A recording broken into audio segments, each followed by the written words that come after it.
ఈరోజు నేను మీకు దేవుని మాటల్లో కొన్ని మాటలు మీతో చెప్తాను. పరిశుద్ధుడైన పౌలు చాలా పత్రికలు రాశాడు, మీ అందరికీ తెలుసు. మీరు వాక్యాన్ని చదివేవారైతే, వాక్యాన్ని ధ్యానించేవారైతే పౌలు యొక్క పత్రికల భాషా శైలి మీకు అర్థమవుతుంది. పత్రికలలో అతని యొక్క వేదన కూడా మీకు కనిపిస్తుంది. మామూలుగా మనం అప్పుడు ఉత్తరాలు రాసుకునే వాళ్ళమే. ఇప్పుడంటే ఫోన్లు వచ్చేసాయనుకో, ఉత్తరాలతో పని లేదు. బాక్సులు కూడా తీసేశారు. పోస్ట్ పనులు, పోస్ట్ బాక్సులు ఉన్నాయి కదా, అంతవి ఎర్ర బాక్సులు. దానికి చేపట్టి ఉత్తరం వేయడానికి ఒక అది ఉండేది, డోర్ ఉండేది. అప్పట్లో ఉండేది, ఇప్పుడు లేవు. ఇప్పుడు పుట్టిన పిల్లలకి చూపించాలన్నా కూడా దొరకవు. అవి కార్డులు ఉండేవి, ఇంగ్లాండ్ కవర్స్ ఉండేవి. ఉత్తరాలు రాసుకునే వాళ్ళమే. ఉత్తరాలు ఏమని రాసేవాళ్ళు మీరు? సరే, ఇంతమంది ఉన్నారు, మీరు అందరు చెప్పాలంటే చాలా టైం అయిపోద్ది. నేను చెప్తా. ముందు 3 లైన్లు మాత్రం రాస్తారు. ప్రియాతి ప్రియమైన బావగారికి మరదలు, లేకపోతే ప్రియమైన తమ్ముడికి అన్నయ్య, లేకపోతే అక్కయ్యకి చెల్లెమ్మ, లేకపోతే వదినమ్మకి అని ముందు మాత్రం 3 లైన్లు చాలా ముచ్చటగా ఉంటాయి. అసలు ముందుండే 3 లైన్లు చదివితే మనకు ఎంత ముచ్చటేస్తుంది, అంత బాగుంటాయి. ఆ 3 లైన్లు దాటితేనే ముప్పు వచ్చేది. 3 లైన్లు మాత్రం ప్రియాతి ప్రియమైన అన్నయ్యకి తమ్ముడు రాయనిది ఏమనగా, నేను ఇక్కడ క్షేమము, నీవు కూడా క్షేమమని తలంచుచున్నాను. నేను చాలా సార్లు ఉత్తరం రాయాలని ప్రయత్నం చేశాను, కొంచెం నేను పని మీద ఉండి రాయలేకపోయాను. ఫుల్ స్టాప్ పెడతాడు అక్కడ. ఇక కొత్త పారాగ్రాఫ్ స్టార్ట్ చేస్తాడు. ఇక అక్కడ నుంచి ఉంటుంది వ్యవహారం. అన్నయ్య ఏమనుకోవద్దు, నేను ఇలా రాస్తున్నానని అని స్టార్ట్ చేస్తాడు. ఇక ఒక్కొక్క లైన్ చదువుతుంటే గుండె గుప్పెట్లోకి వస్తుంది. ముందు 3 లైన్లు మాత్రం చాలా ముచ్చటగా ఉంటాయి కదా. ఇలాగా మనకున్న వ్యధలన్నీ, బాధలన్నీ, కష్టాలన్నీ, కన్నీళ్ళన్నీ అక్షర రూపాన మనకు ప్రియమైన వారికి తెలియపరుచుకునే విధానం ఒకప్పట్లో ఉండేది. సరే, ఈ పత్రికలు కూడా సంఘానికి ఆయన ఇలాగా రాశాడు. ఈరోజు మనం ఏదో చదువుకుంటామని, ధ్యానించుకుంటామని, లేకపోతే ఆయన పేరు పలుమార్లు చెప్పుకుంటామని కాదు ఈ పత్రికలు రాసింది. ఈయన యోగక్షేమాలు సంఘానికి తెలియాలి, సంఘము యొక్క యోగక్షేమాలు ఈయనకి తెలియాలి. ఈయన ఎక్కడ ఉన్నప్పటికీ ఏ సంఘం కొరకైతే ప్రయాసపడుతున్నాడో ఆ సంఘం క్షేమంగా ఉండాలని, ఆ సంఘంలో ఉన్న లోటుపాట్లను గురించి ఈయన ఎలా వ్యధ చెందుతున్నాడు, ఆ సంఘంలో ఉన్న పరిస్థితుల ప్రభావాన్ని బట్టి ఈయన ఎంత కన్నీళ్లు కారుస్తున్నాడు. ఈ పత్రికలు సంఘానికి, సావకునికి మధ్య ఒక అనుసంధానం. వింటున్నారా నేను చెప్పేది? అంటే ఒక సేవకుని హృదయాన్ని పత్రిక మూలాన సంఘం తెలుసుకోగలిగింది. ఒక సంఘము యొక్క వైఖరిని పత్రికల మూలాన సేవకుడు చూడగలిగాడు. ఈ అనుసంధానమే లేకపోతే సంఘానికి, సేవకునికి మధ్య బంధం లేదు. ఈ సేవకునికి, సంఘానికి మధ్య బంధమే ఈ పత్రికలు. అందుకని ఈ పత్రికను మనం ఎలా చూడాలంటే, ఒక దిశగా దైవ సేవకుని హృదయం అన్నట్టు చూడాలి. రెండవది, ఈ పత్రికల్ని ఎలా చూడాలి అనంటే, ఇది సంఘము యొక్క వైఖరి, సంఘము యొక్క ఉనికి, సంఘము యొక్క స్థితి అని చూడాలి. ఈ రెండింటి మధ్య మీరు జాగ్రత్తగా వినాలి. ఈ రెండింటి మధ్య దైవ ప్రణాళిక ఒకటి ఉంటుంది. ఈ దైవ ప్రణాళికని ఆత్మనేత్రాలతో మనం చూడాలి. ఈ దైవ సేవకుని హృదయాన్ని, ఈ సంఘము యొక్క స్థితిని, ఈ రెండింటిని కలిపే దైవ ప్రణాళిక ఏమై ఉంది, ఇవన్నీ పత్రికల్లో మనకు కనిపిస్తాయి. మనం ఏదో చదువుకుంటూ వెళ్ళిపోతే మనకేం కనిపించవు, అక్షరాలే కనిపిస్తాయి. అయిపోయిన తర్వాత 3 అధ్యాయాలు చదివా ఈరోజు లెక్క వస్తుంది, కానీ అందులో మనకు నేర్చుకోవలసిన పాఠం మనం ఏం నేర్చుకోలేము. ఈ రీతిగా మనం కొన్ని మాటలు నేను మీకు చెప్తాను. పరిశుద్ధుడైన పౌలు పత్రికల్లో ఆయన భావన కనిపిస్తుంది, ఆయన శ్రమ కనిపిస్తుంది, ఆయన దర్శనం కనిపిస్తుంది, ప్రభుత్వ ఆయనకున్న అనుబంధం కనిపిస్తుంది. ఇలా ఎన్నైనా మనం చెప్పుకుంటూ వెళ్ళొచ్చు. ఈయన సంఘానికి వ్రాసిన ఒక చిన్న మాటని నేను ఈ పూట క్లుప్తంగా మీతో చెప్తాను. ఆ మాటని మీరు అన్వయించుకోవాలి. ఏ ఒక్క మాట అయినా మీ హృదయంలో క్రియ చేస్తే ఆ మాటకి మీ స్పందన ఈవేళ పరిశుద్ధాత్ముడు చూడాలి కదండి. ఇప్పుడు మిమ్మల్ని అందరూ నేను టెస్ట్ చేయలేను కదా. అంటే ఏమ్మా, ఈ వాక్యంలో నువ్వేం తీర్మానం చేసుకున్నావు, ఏం బ్రదర్ ఈ వాక్యంలో నువ్వేం తీర్మానం చేసుకున్నావు అని నేను అడగలేను కదా. అయితే ఒకటి, నేను అడగలేకపోతున్నానని చెప్పి దేవుడు మిమ్మల్ని పంపించడు, పరిశుద్ధాత్ముడు అడుగుతాడు. ఈ పరిశుద్ధాత్మనికి మీ అంతరంగంలో నుంచి ఆన్సర్ కావాలి, జవాబు కావాలి. ఈ వాక్యంలో ఏ మాట చేత నువ్వు దర్శించబో, వాక్యం అంతా నీకు అవసరం లేదు. అర్థమవుతుందా? నువ్వు గంటన్నర చెప్పు, చెప్పింది చెప్పి మరి గంటన్నర ప్రసంగం నాకు ఎక్కడ గుర్తుంటుంది? గంటన్నర నీకు కాదు. ఈ గంటన్నరలో నీ హృదయాన్ని తట్టిన మాట ఏంటి? ఆ మాటకి నీ స్పందన ఏంటి? మరి గంటన్నర ఎందుకు చెప్తున్నావు? ఒక మాట చెప్పచ్చు కదా అంటే, ఇంతమంది కూడున్నారు కదా, ఇంతమంది కూడున్నారు. ఏ మాట ఎవరి కొరకు మాట్లాడుతున్నాడు ప్రభు నాకే తెలుసు.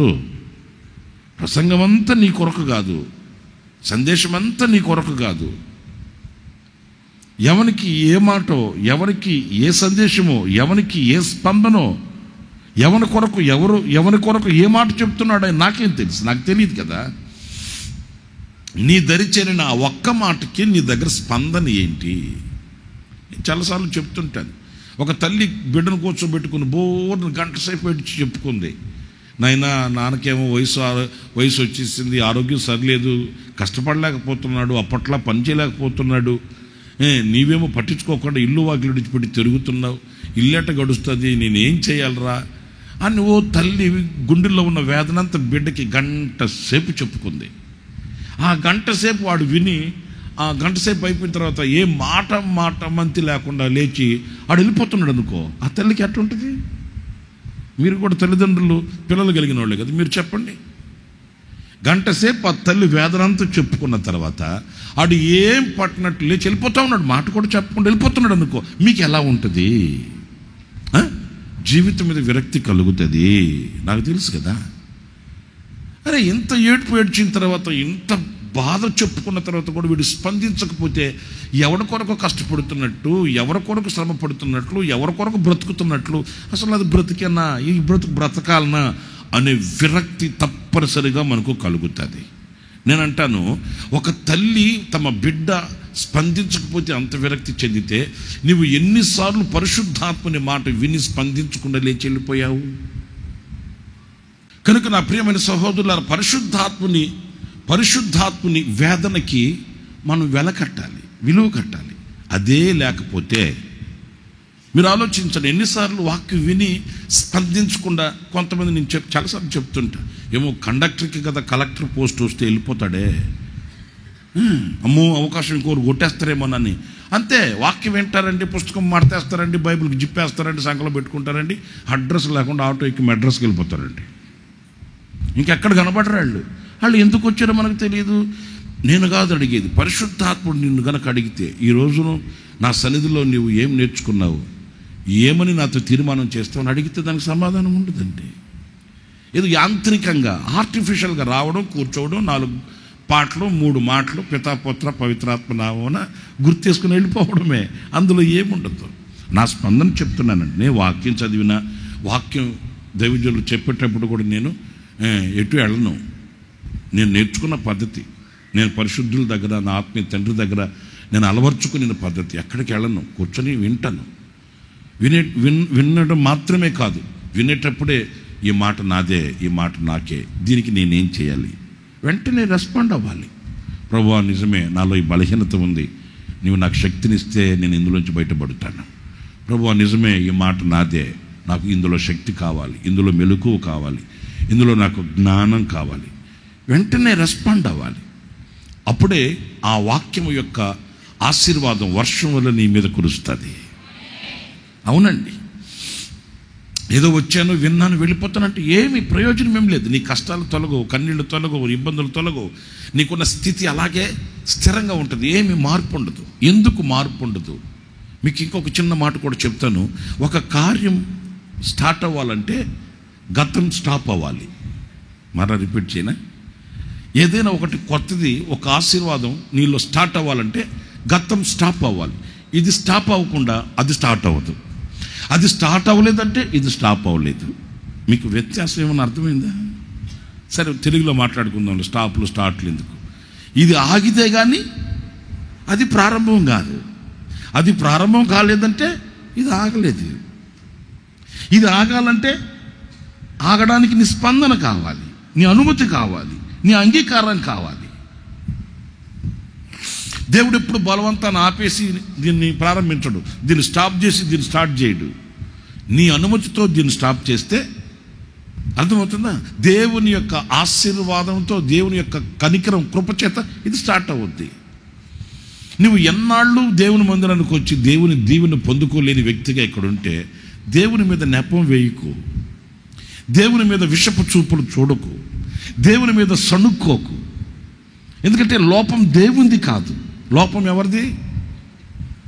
ఇంత చెప్పినా కూడా మీకు అర్థం కాలేదా? లోపం ఎవరిది? మనది. దీన్ని స్టాప్ చేయి. ఇది స్టాప్ అవుతే అది స్టార్ట్ అవుద్ది. స్టార్ట్ అవ్వడం లేట్ కాదు,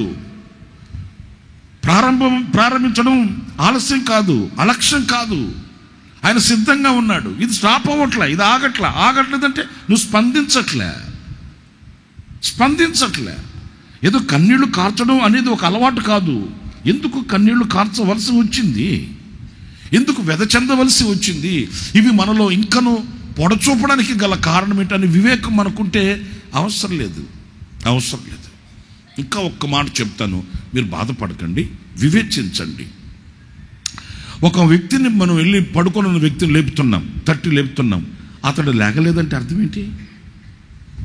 నేను ఏమనుకోవద్దు అన్నాను, మీరు మరోలా భావించొద్దు, మీ స్పందన కొరకు చెప్తున్నా. ఒక పడుకొని నిద్రపోతున్న వ్యక్తిని మనం తట్టి లేపుతున్నాం, అతను లేగలేదంటే అర్థం ఏంటి? అయ్యో బాబు, మీరు చెప్పలేకపోతే ఏంటండి? అది చెప్పండి, గట్టిగా చెప్పండి. తట్టి లేపుతుంటే లేగలేకపోతే పరిస్థితి ఏంటి? అర్థం ఏంటి? అంతే కదా. మరి ఎన్నిసార్లు నిన్ను తట్టి లేపుతున్నా నువ్వు కదలలేక మెదలలేక పడి ఉన్నావు అంటే అర్థం ఏంటి? ఇంకంతే దాని అర్థం. నేను చాలాసార్లు వాక్యం ద్వారా, దర్శనం ద్వారా, పిలుపు ద్వారా పలుమార్లు ఆయన తట్టి లేపుతున్నాడు. ఆ స్పందన, ఆ చురుకు నీ దగ్గర లేదు అంటే అర్థం ఏంటంటే ఆ నిర్జీవమైన పరిస్థితుల్లో పడి ఉన్నావు అంతే. దానికి ఆ జవాబు ఇంకొకటి ఏం లేదు. మరి ఏం చేయాలి? ఆ నిర్జీవమైన వాటిని విడిచి ఇప్పటికైనా ఆ నిర్జీవమైన వాటిని కనుక వదులుకొని కాస్త దేవునితో అనుబంధాన్ని ఏర్పరచుకుంటే ఆయనలో ఉన్న జీవం నీలో సంప్రాప్తమై, ఆయనలో ఉన్న జీవం నీలో ప్రవేశించి నిన్ను జీవము కలిగిన వ్యక్తిగా, నూతన జీవము గల వారమై మనము బ్రతుకున్నట్లు మనల్ని జీవింపచేయు ఆత్మ ప్రయాసపడుతున్నాడు మన కొరకే. ఈరోజు నేను మీతో చెప్పాలనుకునే ఒక చిన్న సందేశం, మనకు కావలసిన ఒక చక్కటి సందేశం, మనం నేర్చుకునవలసిన దేవుని మాటలు ఏంటి అంటే, మనం ఏదో వచ్చేసాము అన్నట్టుగా కాకుండా, దేవుని సన్నిధిలో కూర్చున్నాము అన్నట్టుగా కాకుండా, మనము ఆయనకి ఒక యాగము కావాలంట. ఏం కావాలి? అందరూ చెప్పండి, ఏం కావాలండి? ఈ మాటలు గుర్తుపెట్టుకోండి. యాగం అనేది ఒక త్యాగం.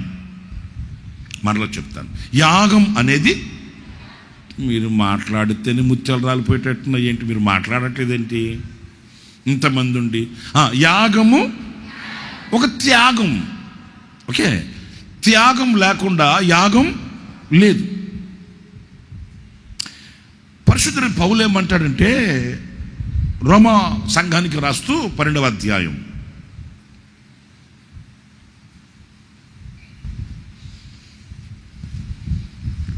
రోమపత్రిక 12వ అధ్యాయం మొదటి వాక్యంలో మీరు చాలాసార్లు చదువుతారు కదా, ఆ వాక్యం చదువుతారు ఒకసారి.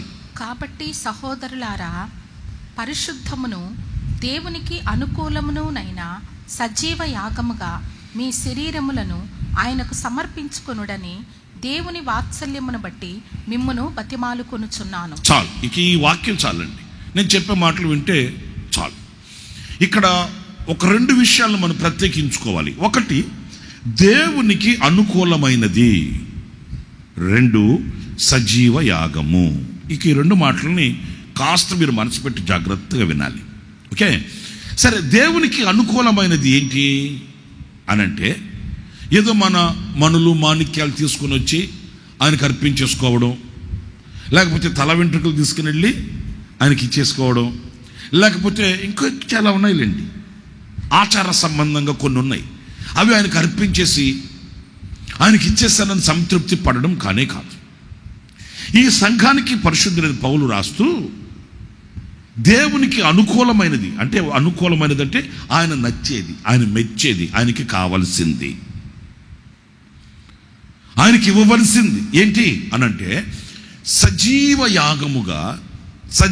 యాగముగా అంటే ఒక బ్రతికి ఉన్న యాగంగా, ఒక బ్రతికి ఉన్న అర్పణగా మీ శరీరములను ఆయనకి సమర్పించుకోవడం ఆయనకు అనుకూలమైంది.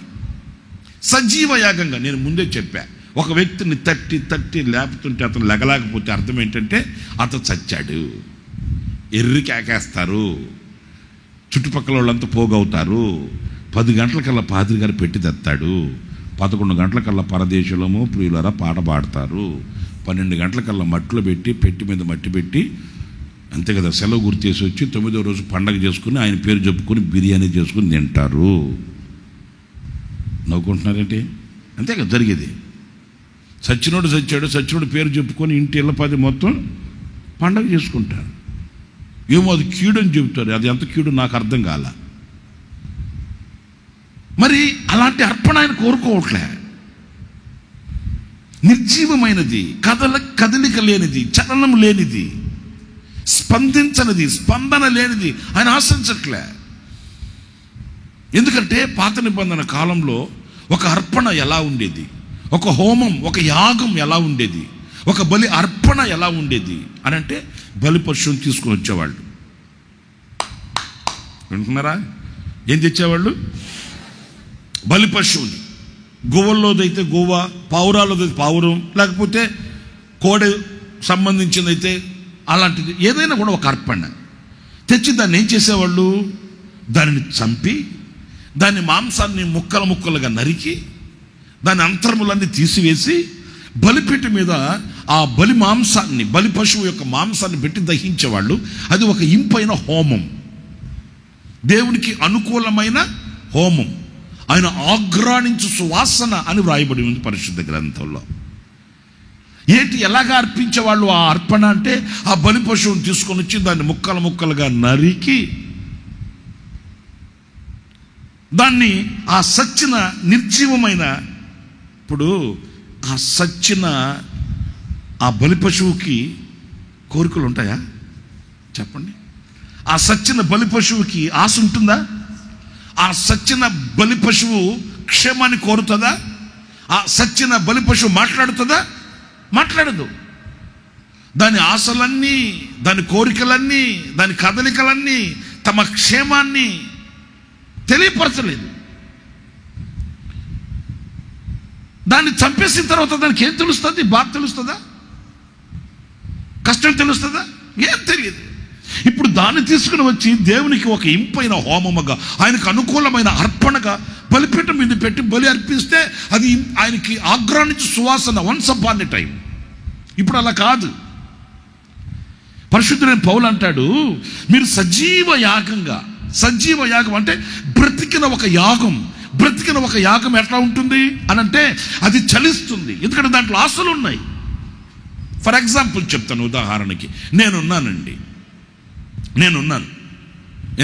మీకు తటస్థంగా మామూలుగా అంటే లోకంలో చాలా చోట్ల కనబడుతుంటుంది. నేనున్నానండి. ఇప్పుడు నేను బ్రతికున్నప్పుడు నన్ను కూర్చొని నలుగురు 4 మాటలు, మంచి మాటలు చెప్పారనుకో, నేను సంతోషిస్తానా లేదా?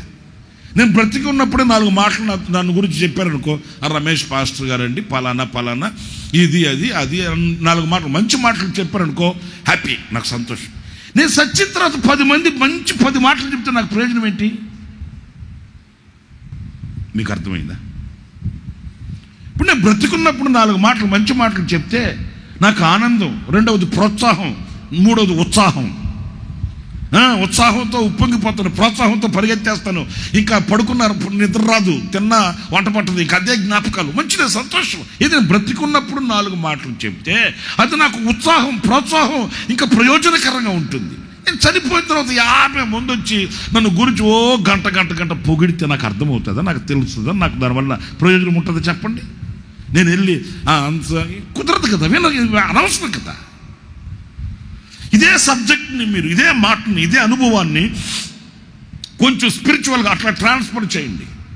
ఇప్పుడు సచ్చిన తర్వాత నువ్వు కాల్చబడితే, సచ్చిన తర్వాత నువ్వు బలిపీఠం మీదకి వస్తే, సచ్చిన తర్వాత నేను అర్పణని అని చెప్పుకుంటే, అసలు దేవునికి అనుకూలము కానిది నువ్వు సచ్చి లేకపోతే మృతతుల్యమైన ఆ శరీరముగా కాల్చబడి ప్రయోజనం ఏంది? ఆయన అంగీకరించని, ఆయనకు అనుకూలము కానిదైనప్పుడు.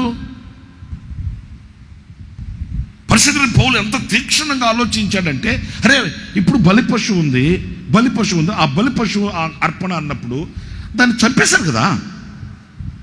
దాన్ని చంపేసినప్పుడు అది కాల్చబడితే ఏంటి, కాల్చబడకపోతే ఏంటి అంటున్నారు నేను చెప్పేది. దానికి నొప్పి లేదు, బాధ లేదు, నేను కాల్చబడుతున్నాను అనే స్పందన కూడా లేదు. ఇలా కాదు. ఒక యాగము అనేది సజీవమై ఉండాలి. స్తోత్రం చెప్పండి. ఒక యాగము అనేది సజీవమై ఆయనకు అనుకూలమై ఉండాలి. నేను ఇప్పుడు చిన్నప్పుడు విన్నా ఒక కథ, ఇప్పుడు ఇది వాటిలో గుర్తొచ్చింది నాకు. ఏంటంటే ఒక నక్క కొంగని తీసుకెళ్ళి, నక్క తెలుసు కదా, జిత్తులు మారి నక్క. ఈ జిత్తులు మారి నక్క కొంగని తీసుకెళ్ళి వెళ్ళి పళ్ళెంలో పాయాసం పోసిందంట. మీరు ఈ లోకంలో ఉండుంటే అర్థమై ఉండేది, ఈ లోకంలో లేకపోతే అర్థం కాదు నాకు తెలుసు. కొంగ పళ్ళెంలో పాయాసం తాగుతుందా? నక్క జుత్తులు అట్లా ఉంటాయి. ప్రేమతో ఆహ్వానించి తీసుకెళ్ళి పళ్ళెంలో పాయాసం పోసి ప్రేమగా అందించిందంటే, తాగండి. ఏం తాగుతుందండి? పళ్ళెంలో పాయాసం వస్తే కొంగ ముఖ్యేమో ఇంతుండే పాపం టిక్కు అని పొడుచుకుంటుంది, కానీ ఎలా తాగుతుంది? సరే, కొంగ తక్కువైందా? ఈ కొంగ చాలా సంతోషించానండి, మీ ప్రేమకి నేను ఏం చెల్లించినా నేను రుణం తెచ్చుకోలేనని పై మాటలు ఉంటాయి కదా, పెదాల మీద ఉంటాయి కదా, ఆ మాటలు చెప్పి ఇంత ప్రేమను నా ఎడలో చూపించినందుకు నేను నీకు కృతజ్ఞుడిని, ఒకసారి మా ఇంటికి కూడా రావాలండి అని ఈ నక్కను ఆహ్వానించి, ఈ కొంగ ఏం చేసిందో తెలుసండి? సన్న మూతుండి జాడి ఉంటుందే, మీరేమంటారు దాన్ని? పూజ కాదు, కూజ. ఆ కూజాలో పాయాసం పోసి నక్క కనిపించిందంట. పాపం నక్క దాని మూతి నాకుతుంది కానీ ఆ కూజ మూతుకుంటుంది కదండి, అక్కడ అలా అంటది కానీ నోరు పడుతుందా? అప్పుడు అర్థమైందంట నక్కకి, ఓకే కొలిసిన కొలత ఎక్కడ పోద్ది, ఇప్పుడు ఇది తాగల అది తాగల. ఇప్పుడు ఈ సంగతి మీకు ఎందుకు చెప్పానంటే, ఇప్పుడు మనం ఒక అర్పణ అంటున్నాం. అది ఎలా ఉందంటే, కొంగని తీసుకెళ్ళి పల్లెల్లో పాయాసం పోసినట్టుంది. అది ఆయన అంగీకరించట్లే, ఆయన అది స్వీకరించట్లే, అది ఆయన సాటిస్ఫై అవ్వట్లే. ఎందుకంటే సచ్చిన దాన్ని ఎంత కాలుస్తే ఏముంది? సచ్చింది కాలడం కాదు, సచ్చింది కాల్చబడ్డాను అని చెప్పుకోవడం కాదు, ఒక సజీవమైన యాగం కావాలి. అంటే ఈ సజీవమైన యాగంలో కలిగే ఆ నొప్పి, ఆ పెయిన్,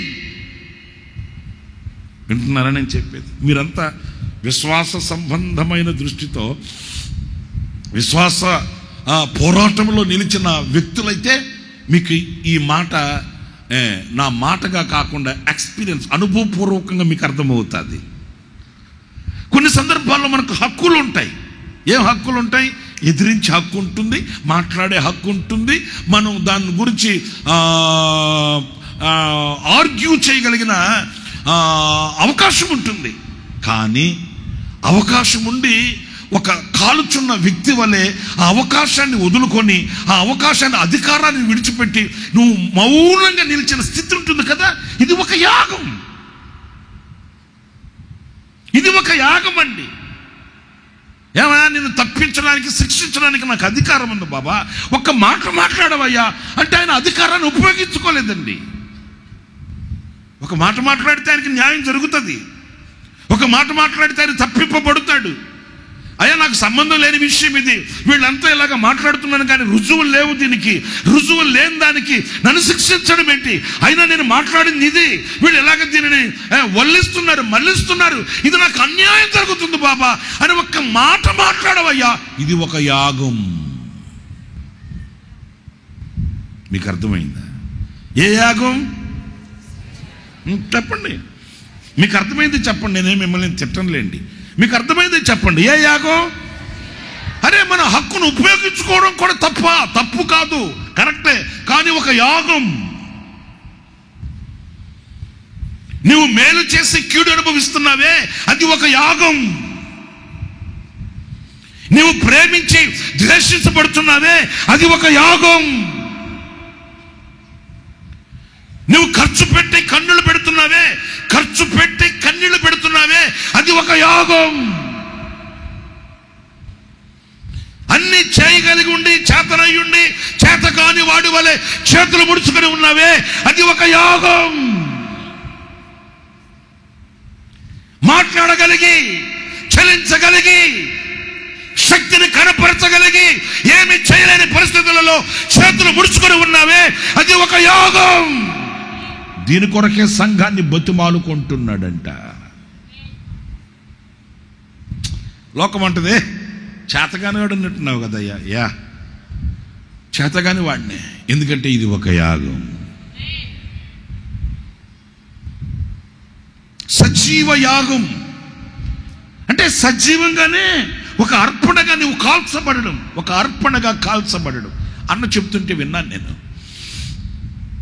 సందర్భం వచ్చింది కనుక నేను చెప్పకుండా ఉండలేను. ఏసన్న గారి వాళ్ళ నాన్నగారు వచ్చి అన్నతో చెప్పాడట, అయ్యా నేను తండ్రిని కదా, నా బాధ్యత నాకు ఉంటుంది, ఆ తర్వాత నీ అభిష్టం అనేది నీ ఇష్టం. అయితే ఒక తండ్రిగా నేను చెప్పాలని నువ్వు చెప్తున్నాను, అన్ని పిల్లలందరికీ సెటిల్ చేసేసాను, ఇక నీ విషయమే నేను మాట్లాడాలి. ఇదిగో ఇంతకాలం సేవ చేసావు కదా, నా మటుకు నేను చెప్తాను, మంచిదే సేవ చేసావు చాలు. నువ్వు కనుక అంగీకరిస్తే నేను నీకు వివాహం చేయాలనుకుంటున్నాను, నువ్వు వివాహం చేసుకో, ఆ తర్వాత నువ్వు ఏది నచ్చితే అది చేసుకో. సేవ చేస్తానంటే సేవ చేసుకో, లేకపోతే మరొకటి ఎందుకు చేసుకో.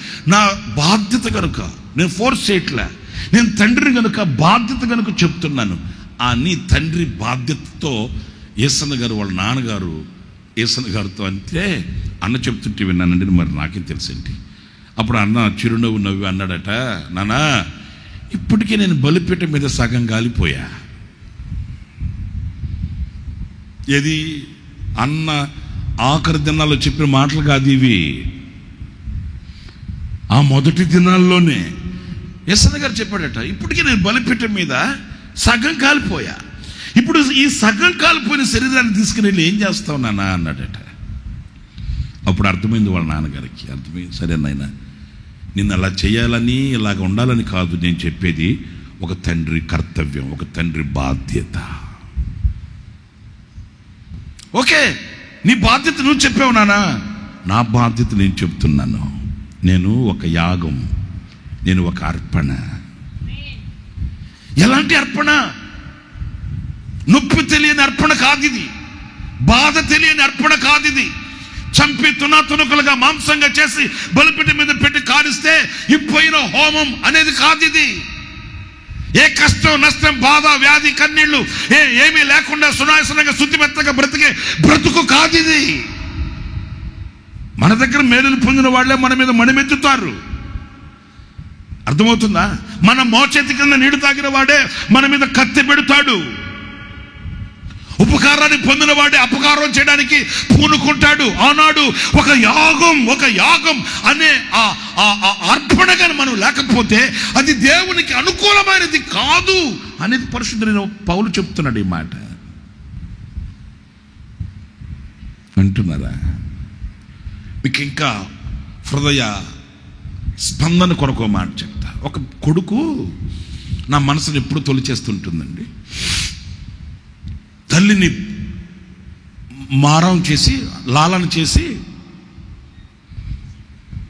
ఎవ్వరు లేని ఒక పొలంలోకి తీసుకెళ్ళి కొడుకు ఎవ్వరు కానరాని ఒక స్థలానికి తీసుకెళ్ళి ఆ తల్లిని చంపేశాడు.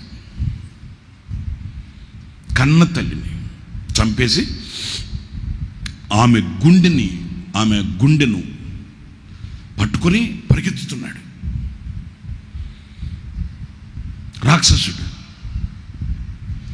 ఆమె గుండెను తీసుకొని తల్లిని చంపి ఆ రక్తపు ముద్దగా ఉన్న గుండెను చేత్తో పట్టుకొని పరిగెత్తుతున్నాడట. ఎవరికో ఇవ్వాలి, ఎవరికి ఇవ్వాలా ఎన్ని మనకు అనవసరం లేండి.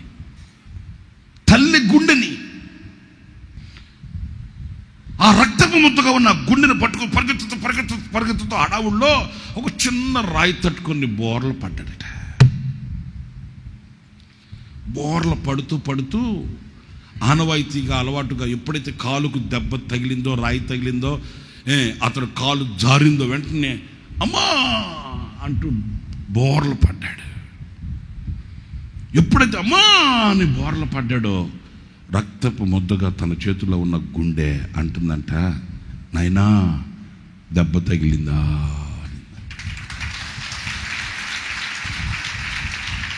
మీకు అర్థమైందా? అమ్మా అనే పదం వినగానే, రే నా గుండెకు గాయం చేసేవే, నా గుండెని చీల్చేసేవే, నన్ను చంపేసేవే అని ప్రతీకారం తీర్చుకోవట్లే. అది ఒక యాగం, అది ఒక యాగం. ఆ రక్తపు ముద్దగా ఆ చేతిలో ఉన్న గుండె తన బిడ్డతో అంటుందంట, అమ్మా అనగానే, నైనా దెబ్బ తగిలిందా?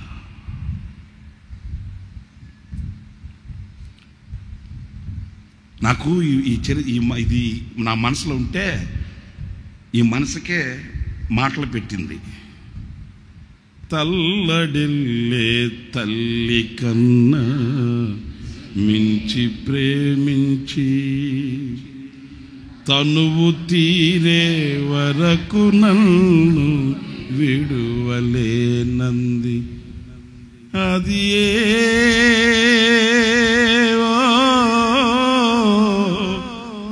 నే గాయపరచిన వేళలో కన్నీరు కార్చిన ప్రేమగా తన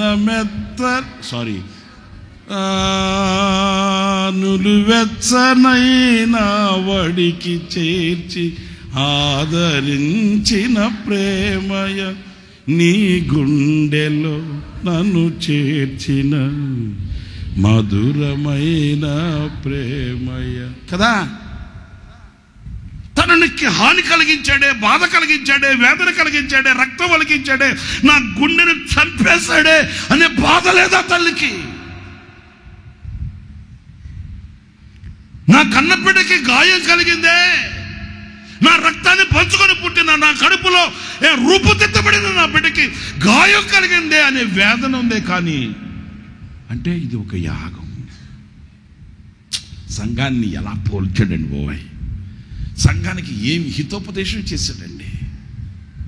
కొన్ని మనకు విరోధమైన కార్యాలు, మనకు సంబంధం లేని కార్యాలు, అసలు మచ్చుకైనా మన మనసుల్లో లేనివి మనం బేర్ చేయాల్సి వస్తుందండి,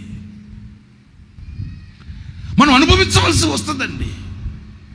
ఆనాడు సంఘానికి ఏం చెప్పాడు ఆయన అంటే, నీది కానిది నీవు ఈ రోజున భరించవలసి వస్తుందా?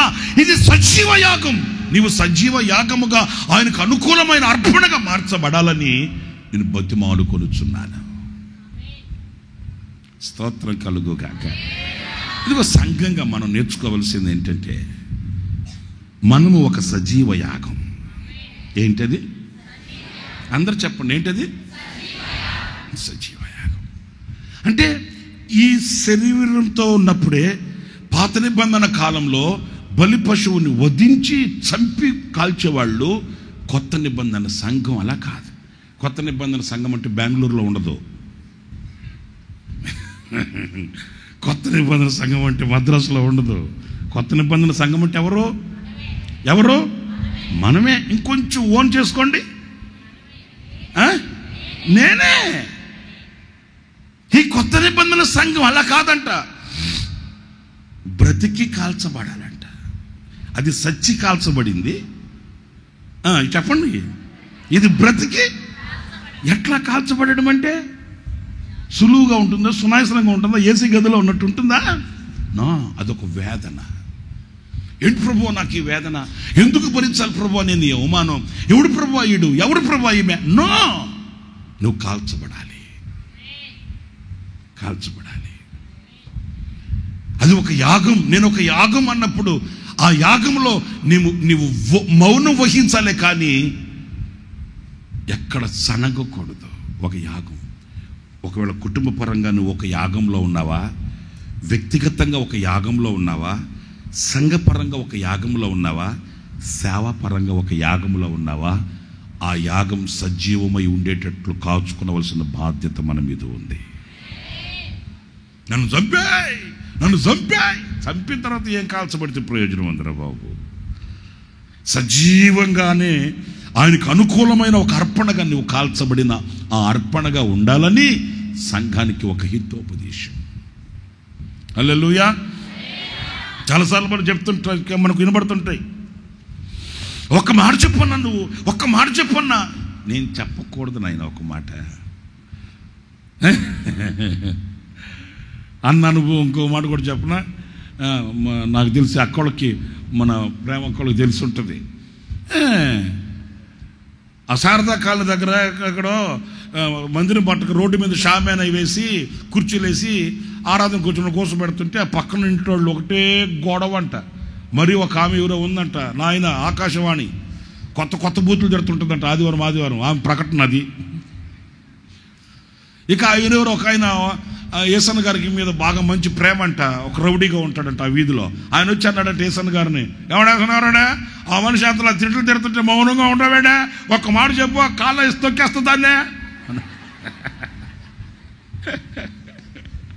ఏసన్న గారి మీద ప్రేమ, ఒక మాట చెప్పు, కాళ్ళ వేసి తొక్కేస్తుందానే.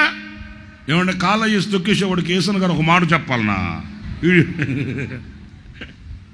అప్పుడు ఏసన్న గారు అన్నాడట, నేను అది నేర్చుకోలేదు బ్రదర్. నేర్చుకోలేదంటే అంతలా మాటలు తిడుతుంటా మనిషే సజీవ యాగం. హల్లెలూయా, హల్లెలూయా.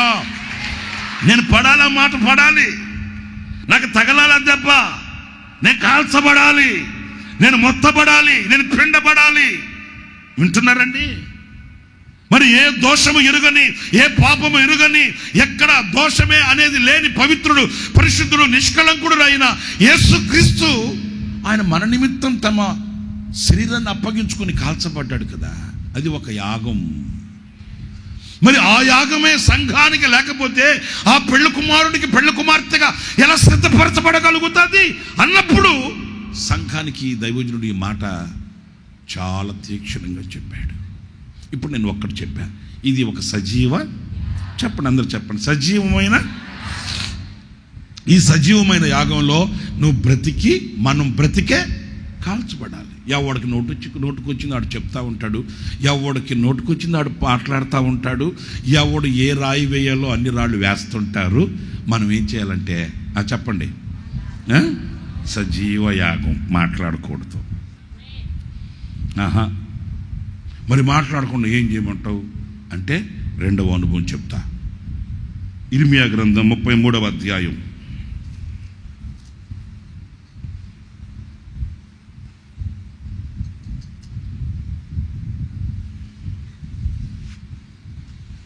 11వ వాక్యం. యెహోవా ఇలాగు సెలవిచ్చుచున్నాడు, ఇది పాడైపోయెను, దీనిలో నరులు లేరు, నివాసులు లేరు, జంతువులు లేవని మీరు చెప్పు ఈ స్థలములోనే మనుషులైనను నివాసులైనను. ఇర్మియా 33:11. యెరూషలేము వీధులలోనే సంతోష స్వరమును, ఆనంద శబ్దమును, పెళ్లి కుమారుని స్వరమును, పెళ్లి కుమార్తె స్వరమును. యెహోవా మంచివాడు, ఆయన కృప నిరంతరముండును. సైన్యములకు అధిపతియగు యెహోవాను స్తుతించుడి అని పలుకు వారి స్వరమును మరలా వినబడును. ఇక్కడ వినండి, యెహోవా మందిరములోనికి స్తుతియాగములను తీసుకుని వచ్చు వారి. ఎవరంటే వీళ్ళు చెప్పండి, అందరు చెప్పండి. యెహోవా మందిరములోనికి ఏ అర్పణ తీసుకుని వస్తున్నారంటే వీళ్ళు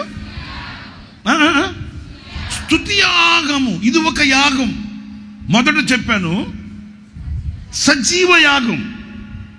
ఓకే, ఈ రెండవ అనుభవాల్లో ఇక్కడ మనం గమనించాల్సింది, ఈ సజీవ యాగము ఒకటే కాదంట, ఈ దేవుని మందిరములోనికి వచ్చువారంట స్తుతి యాగము తీసుకొని రావాలంట. అంటే ఒక స్తుతి యాగము అనే ఒక అర్పణ. ఇక తలపైకి ఎత్తి నేను చెప్తాను, ఇక్కడ కూడి ఉన్నారు ఇంతమంది నా కంటి చూపు మేరలో ఒక గొప్ప బహుజన సమూహమే, రైట్, సంతోషమే. అయితే ఇప్పుడు వినండి, ఈ ఇంతమందిలో స్తుతి యాగాన్ని చేతపట్టుకుని దేవుని మందిరానికి వచ్చిన వాడు ఎంతమంది? ఏమండి, ఎక్కడ స్తుతి యాగం, ఎప్పుడు స్తుతి యాగం? ఇప్పుడు మరలా మొదటి అనుభవానికి వెళ్ళాలా. అది సజీవ యాగం. ఈ సజీవ యాగం అంటే ఏంటి? మనం బ్రతికి ఉండగానే, మనం జీవించుతూ ఉండగానే ఒక కాల్చబడిన అనుభవం. ఈ కాల్చబడిన అనుభవాలలో నువ్వు ఏ స్థితిలో ఉన్నా, ఏ పరిస్థితుల్లో కాల్చబడి, నొక్కబడి, గిచ్చబడి, గుచ్చబడి, కన్నీటి వ్యవస్థలో అవస్థపడుతున్న దేవుని ఆలయంలోనంట స్తుతియాగం అర్పించే వ్యక్తిగా మనం ఉండాలంట. ఒక్క మాట నేను మీకు అర్థమయ్యే రీతిలో చెప్పేస్తా, మీకు క్లారిఫికేషన్, క్లారిటీ, ఇక మీకు డోకలేదు, మీకు అర్థమైపోద్ది. ఉదాహరణకు చెప్తున్నానండి, అలా జరగాలని కాదు, ఉదాహరణకు చెప్తున్నా. దేవుని మందిరానికి వచ్చే ముందు ఇంట్లో ఫుల్గా దెబ్బలు తినేసి వచ్చావు. ఉదాహరణకు చెప్తున్నానండి, మీరు ఎవరినో భావించి చెప్తున్నాను అనుకోవద్దు. ఇంట్లో ఫుల్గా దెబ్బలు తినేసి వచ్చావు, చెత్త బత్తగా కొట్టేశారు అంతే. ఇక్కడికి వచ్చి, ప్రభువా ఆయన నన్ను కొట్టడానికి వాడికి ఎందుకు ఇచ్చావా అధికారం? ప్రభువా వాడి కాళ్ళు చేతులు ఇచ్చేవైనా ఏడు ప్రభువా ఈ కష్టాలు అని కాదంట. నీవు సజీవ యాగం. ఈ సజీవ యాగం దేవుని ఆలయంలో ఎలా ఉండాలంటే ఒక స్తుతి యాగం అర్పించే విశ్వాసంగా ఉండాలంటండి. అంటే నీవు అనుభవించే ప్రతిదీ కూడా ఒక స్తుతి యాగముగా, ఒక స్తుతి అర్పణగా మలుచుకోవలసిన బాధ్యత మన మీద ఉందండి. ఇది ఒక యాగం. నేను ఎప్పుడు అనుకుంటుంటానండి ఏంటంటే, దేవునికి అనుకూలమై ఉండడం, దేవునిని మెప్పించడం అనేది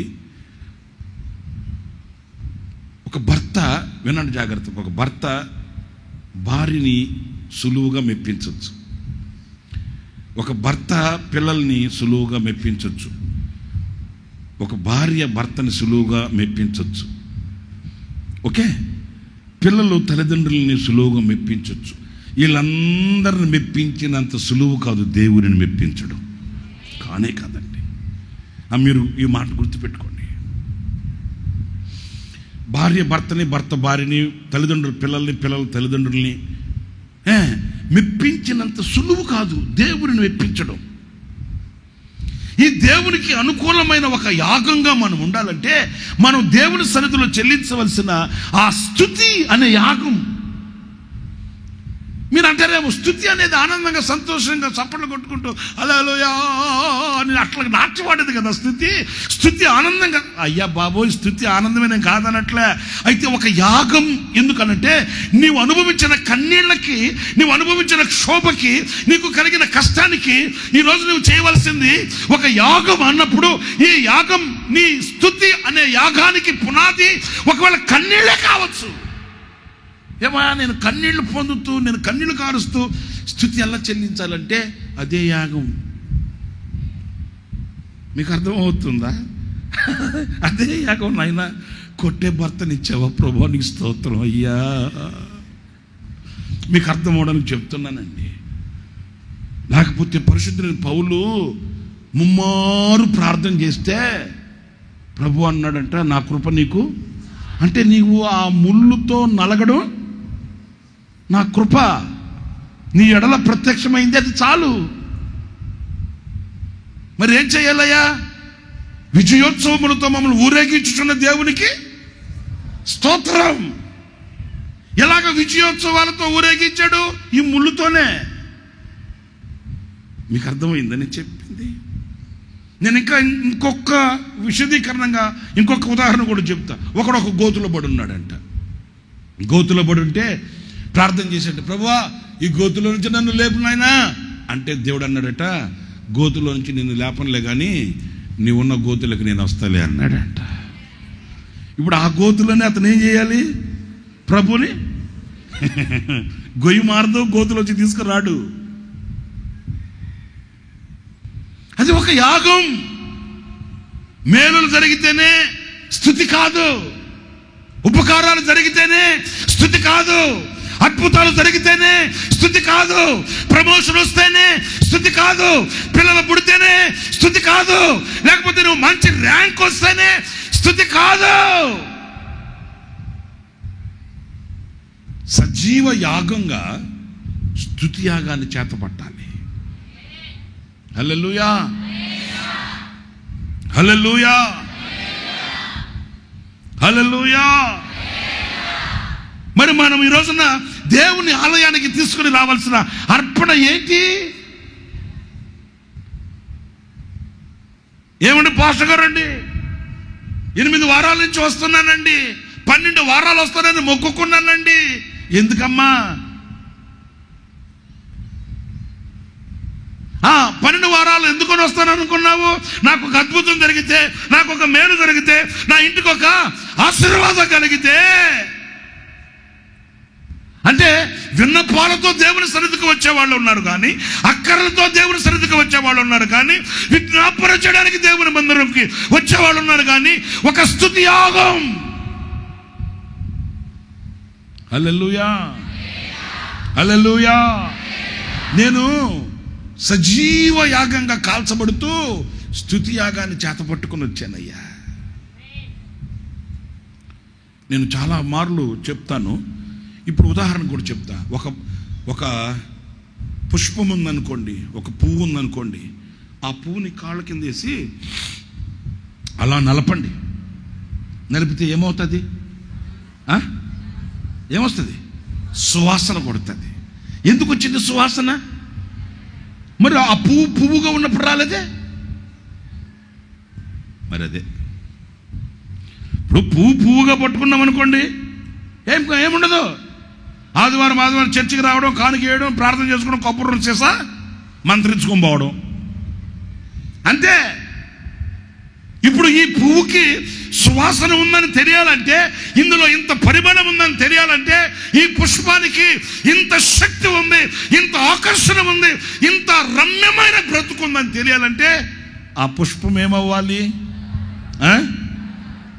నలపబడాలి. నలపబడాలంటే ఆ నలపబడుతున్న అనుభవాలలో ఈ పుష్పం సనగకూడదు, గొనకూడదు. పరిశుద్ధుడైన పౌలు అంటాడు, మనము ఒక యాగం. ఎంత నలపబడుతున్నా ఆ నలపబడుతున్న స్వరానికి స్తుతి అందాలి.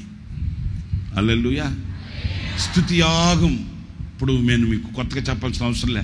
యోబు చరిత్ర మీ అందరికి బాగా తెలుసు కదా? తెలుసా తెలీదా? మరి ఆయన అంత జరుగుతున్న అన్ని నేను ఇలాగ విడదీసి నేను ధ్యానిస్తానండి. ఇప్పుడు యోబుకి ఎంతమంది పిల్లలు? మరి 10 మంది పిల్లల శవాలు అక్కడ పడుకోబెడితే 10 మంది పిల్లల శవాలు. మీరు ఆ డైమెన్షన్లోకి రండి, ఏదో మామూలుగా వినడం కాదు. 10 మంది పిల్లల శవాలు అక్కడ పడుకోబెడితే 10 మందిని కన్న తండ్రి ఒక్కసారి అందరిని పోగొట్టుకుంటే ఆ తండ్రి స్పందన ఎలా ఉంటుంది?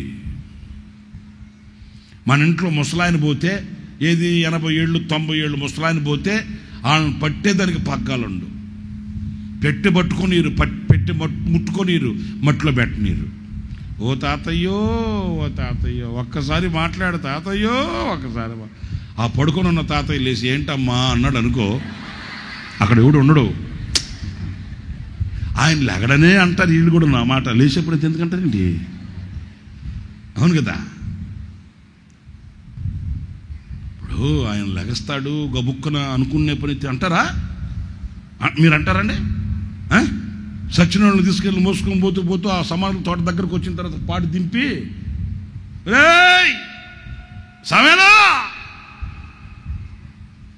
ఒకసారి, రేయ్ సమేలా 2 సార్లు 3 సార్లు పిలుస్తారు. నేను అంటాను ఏంటంటే, ఇక్కడ పిలిచేది వాళ్ళ ఇంటి దగ్గర పిలిస్తే అక్కడ లేస్తాడుగా, అక్కడ లేక నీరు.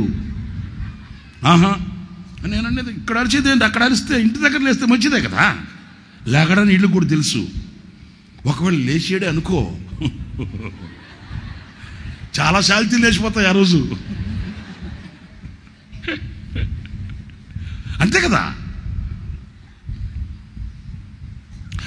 10 మంది యవనస్తులని పిల్లలు, చేతికొచ్చిన పిల్లల్ని పోగొట్టుకుని 10 మంది పిల్లలు అక్కడ పడుకోబెడితే ఆ తండ్రి గుండె ఎలా తట్టుకోగలిగింది ఒకసారి మీరు ఆలోచించండి. ఎలా తట్టుకోగలిగింది? మరి నేనంటాను, ఆ కాల్చబడుతున్న ఆ సజీవ యాగం ఏ యాగం తీసుకుని ఏ యాగంగా దేవుని సన్నిధిలో కనిపించిందంటే స్తుతి యాగం. ప్రతి విషయంలో మనం ఆయనకి స్తుతి యాగం చెల్లించాలి. హల్లెలూయా. చెప్పండి ఏ యాగం? ఒకవేళ నువ్వు కొద్దిలో ఉన్నావా, ఆ కొద్దిలో ఏమవ్వాలి చెప్పండి. చెప్పేదానికి బాగా సులువుగానే ఉంటుందిలే అయ్యా, చేసేవాళ్ళకి తెలుస్తుంది. చేసేవాళ్ళకి తెలుస్తుంది కాబట్టి చెప్తున్నా. చూసేవాడిది ఏముంది? కొద్దిలో ఉంటే ఆ కొద్దిలో ఆ యాగం, ఆ అర్పణ, ఆ త్యాగం మనకు కావాలండి. ఆ కొద్దిలో ఓకే. దేవుడు నిన్ను బాటం అంటే ఒక లేమి స్థితికి నిన్ను తీసుకొని వచ్చాడు. ఆ లేమిలో నువ్వు ఆయనకి ఒక స్తుతి యాగం కావాలి. ఆమేన్. లేదు దేవుడు నిన్ను ఒక ఉన్నత స్థానం ముందు పెట్టాడా, ఉన్నత శిఖరాలు ఎక్కించాడా, అక్కడ కనులు మెరకలెక్కకూడదు. కనులు చెప్పండి. కొంతమందికి దేవుడు ఒక స్థితి మారిస్తే నింగి నేల కనబడదండి. నేను వేరే విధంగా చెప్పట్లేదు కానీ నా కళతో నేను చూశానండి. కొంచెం అలా స్థితి మార్చాడు అనుకో, ఇంకా కంటికి ఎవ్వరు కనబడరండి, కనబడరు. నిన్నటి రోజే ఒక ఇల్లు ఓపెనింగ్కి వెళ్ళాను. నేను వెళ్తే నాతో ఒక 2-3 వచ్చారు. నేను కారు దిగి మెట్లు ఎక్కి వెళ్తుంటే ఒక అతను పరిగెత్తుకుంటూ వచ్చి నా చేతిలో బైబిల్ తీసుకుంటున్నాడు. నేను అన్నాను, ఏంటి అన్న? నేను పట్టుకుంటాను. అయ్యా బాబా నీకు దండం బాబా, సహజీని నాయన, బైబిల్ కూడా పట్టుకోలేనా నేను? కాదన్నా నేను పట్టుకుంటాను. వద్దు నాయన, నేను బైబిల్ నేను పట్టుకుంటాను. సావే మనం ఎంత స్థితికి మారినా, ఎంత స్థితికి దేవుడు మనం తీసుకుని వెళ్ళినా అది చెప్పండి, అమ్మో. ఎందుకంటే ఈ రోజుల్లో పరిస్థితి ఎలా ఉందో తెలుసండి.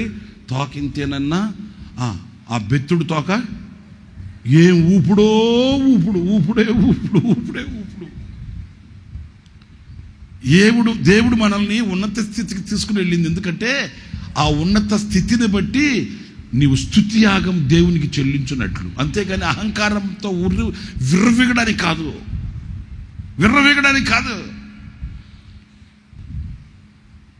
దేవుడు ఒక ఉన్నత స్థితికి తీసుకుని వెళితే ఆ స్థితిలో దేవునికి స్తుతి యాగం చెల్లించే ఒక అర్పణగా మనం మారాలని. లేదు ఒక తక్కువ స్థితిలో నేను పెట్టాడా, ఆ తక్కువ స్థితిలో నీ హృదయంలో నుంచి వచ్చే ఆ స్తుతి యాగాన్ని, ఆ స్తుతి అర్పణని ఆయన ఆస్వాదించడానికి.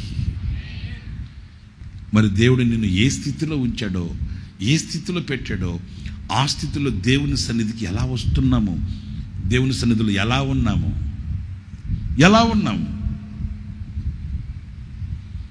వింటున్నారండి? స్తుతి యాగం చెల్లించే వ్యక్తిగా ఉన్నావా? ఆ స్తుతి యాగము ద్వారా దేవుడిని ప్రీతిపరిచే వ్యక్తిగా ఉన్నావా? ఆ స్తుతి యాగము ద్వారా దేవునికి అనుకూలమైనది చేస్తున్నాను అనే సంతృప్తి కలిగి ఉన్నావా? లేకపోతే ఎప్పుడు దేవుని మీద విరుచుకుపడుతూ స్తుతి చెల్లించలేని మోగబోయిన స్వరంతో ఉన్నావా? కొంతమందికి స్తుతి తెలియదు బాబా, స్తుతి తెలియదు. ఇంకొక మాట చెప్తాను, జాగ్రత్తగా వినండి.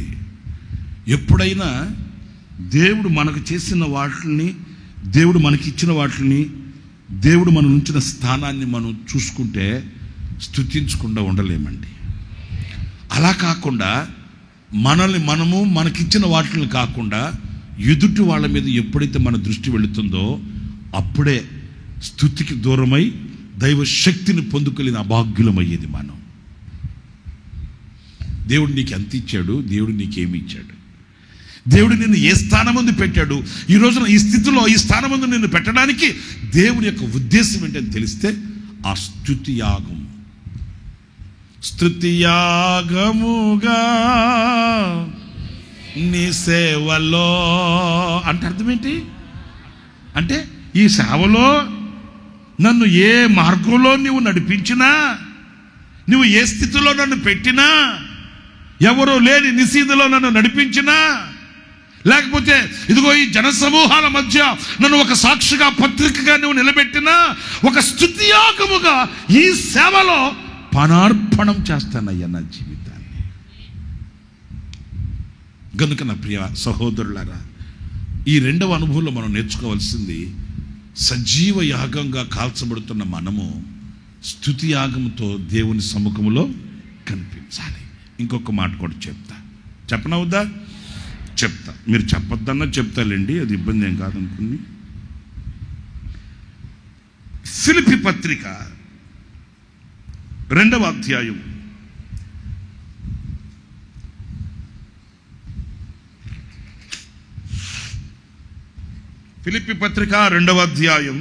17వ వాక్యం చదువుతారండి. మరియు మీ విశ్వాస యాగములోను, నీ విశ్వాస యాగము ఏ యాగం చెప్పాలి? ఆ వెనకున్నాడు కూడా చెప్పండిమా. విశ్వాస యాగం మొదటి ఏ యాగం అని చెప్పాను? సజీవ యాగం. ఓకే. రెండవది ఏంటి? స్తుతి యాగం. ఇక్కడ మూడవది మీ విశ్వాస యాగములోను దాని సంబంధమైన సేవలోను నేను పానార్పణముగా పోయబడినను నేను ఆనందించి అందరితో కూడా సంతోషిద్దు. యా, విశ్వాస యాగం. హలో, వింటున్నారండి? అంటే ఒక విశ్వాస అర్పణ యాగం. నేను మొదటి చెప్పాను, యాగము అనేది ఒక త్యాగంతో కూడిందని. ఈ విశ్వాస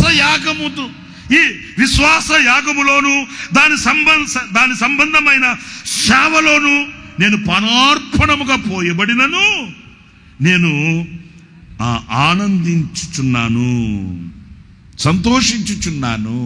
విశ్వాస యాగం. చూడండి, ఇప్పుడు మనల్ని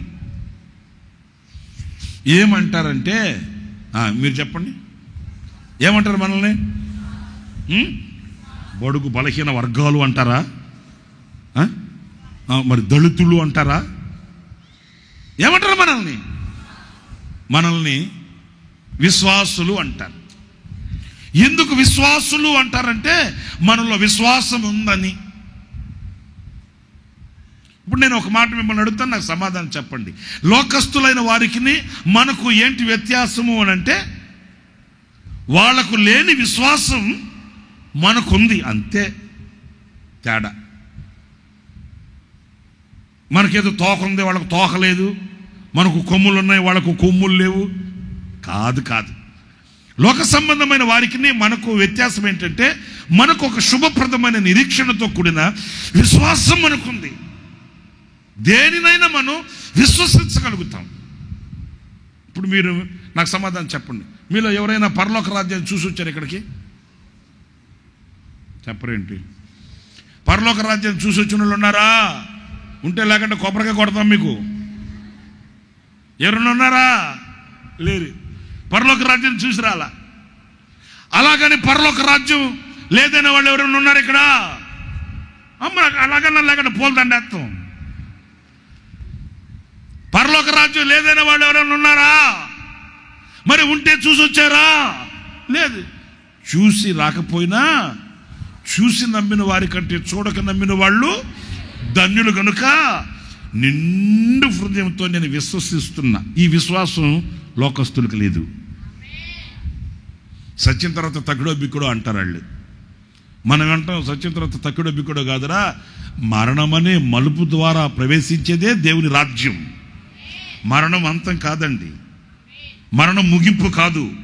మరణం అనేది ఒక మలుపు, టోన్. ఆ మలుపు తిరగకుండా మహిమలోనికి ఎవడు కూడా వెళ్ళలేడు, నిత్యత్వానికి వెళ్ళలేడు. మరణం అనేది ఒక మలుపే కానీ అంతం కానే కాదు. మరణం అనే మలుపు తర్వాతే నిజ జీవితం ఉండేది. అందుచేత క్రైస్తవుడు మరణానికి భయపడడు. ఎందుకు భయపడడు? వినబడు అని అంటే మరణం అనేది అంతే కాదు కదా, మరణం అనే మలుపు తర్వాతే కదా నిజ జీవితం ప్రారంభమయ్యేది. అది ఒక టర్నింగ్ పాయింట్, మలుపు. అది మన జీవితానికి మరువలేని గెలుపు. ఆ మలుపైన గెలుపు కొరకే విశ్వాసాన్ని చేతబట్టుకొని, నోరు కట్టుకొని, కడుపు కట్టుకొని, కడుపులో కాళ్ళు పెట్టుకొని, ఈ రోజున బైబిల్ పట్టుకొని బజార్లో కనబడడానికి గల ఈ విశ్వాసపు జీవితం దేని కొరకయా అంటే ఆ గెలుపు మలుపు కొరకే కదా. అలాగైతే ఒక మాట, ఈ విశ్వాస యాగము అనే ఈ యాగాన్ని ఈ రోజున విశ్వాసి కలిగి ఉండాలండి. విశ్వాస యాగం. ఇప్పుడు చూడండి, ఒక మాట చెప్తా, విశ్వాస యాగం అంటే ఎలా ఉంటుందో మీతో చెప్తాను. విశ్వాసము అను హెబ్రీ పత్రిక పరిశుద్ధుడు చెప్తాడు, నేను చెప్పేస్తాను, వినండి. విశ్వాసము అనేది నిరీక్షించు వాటి యొక్క నిజస్వరూపం అంట. అంటే నిరీక్షించు వాటి యొక్క నిజస్వరూపము.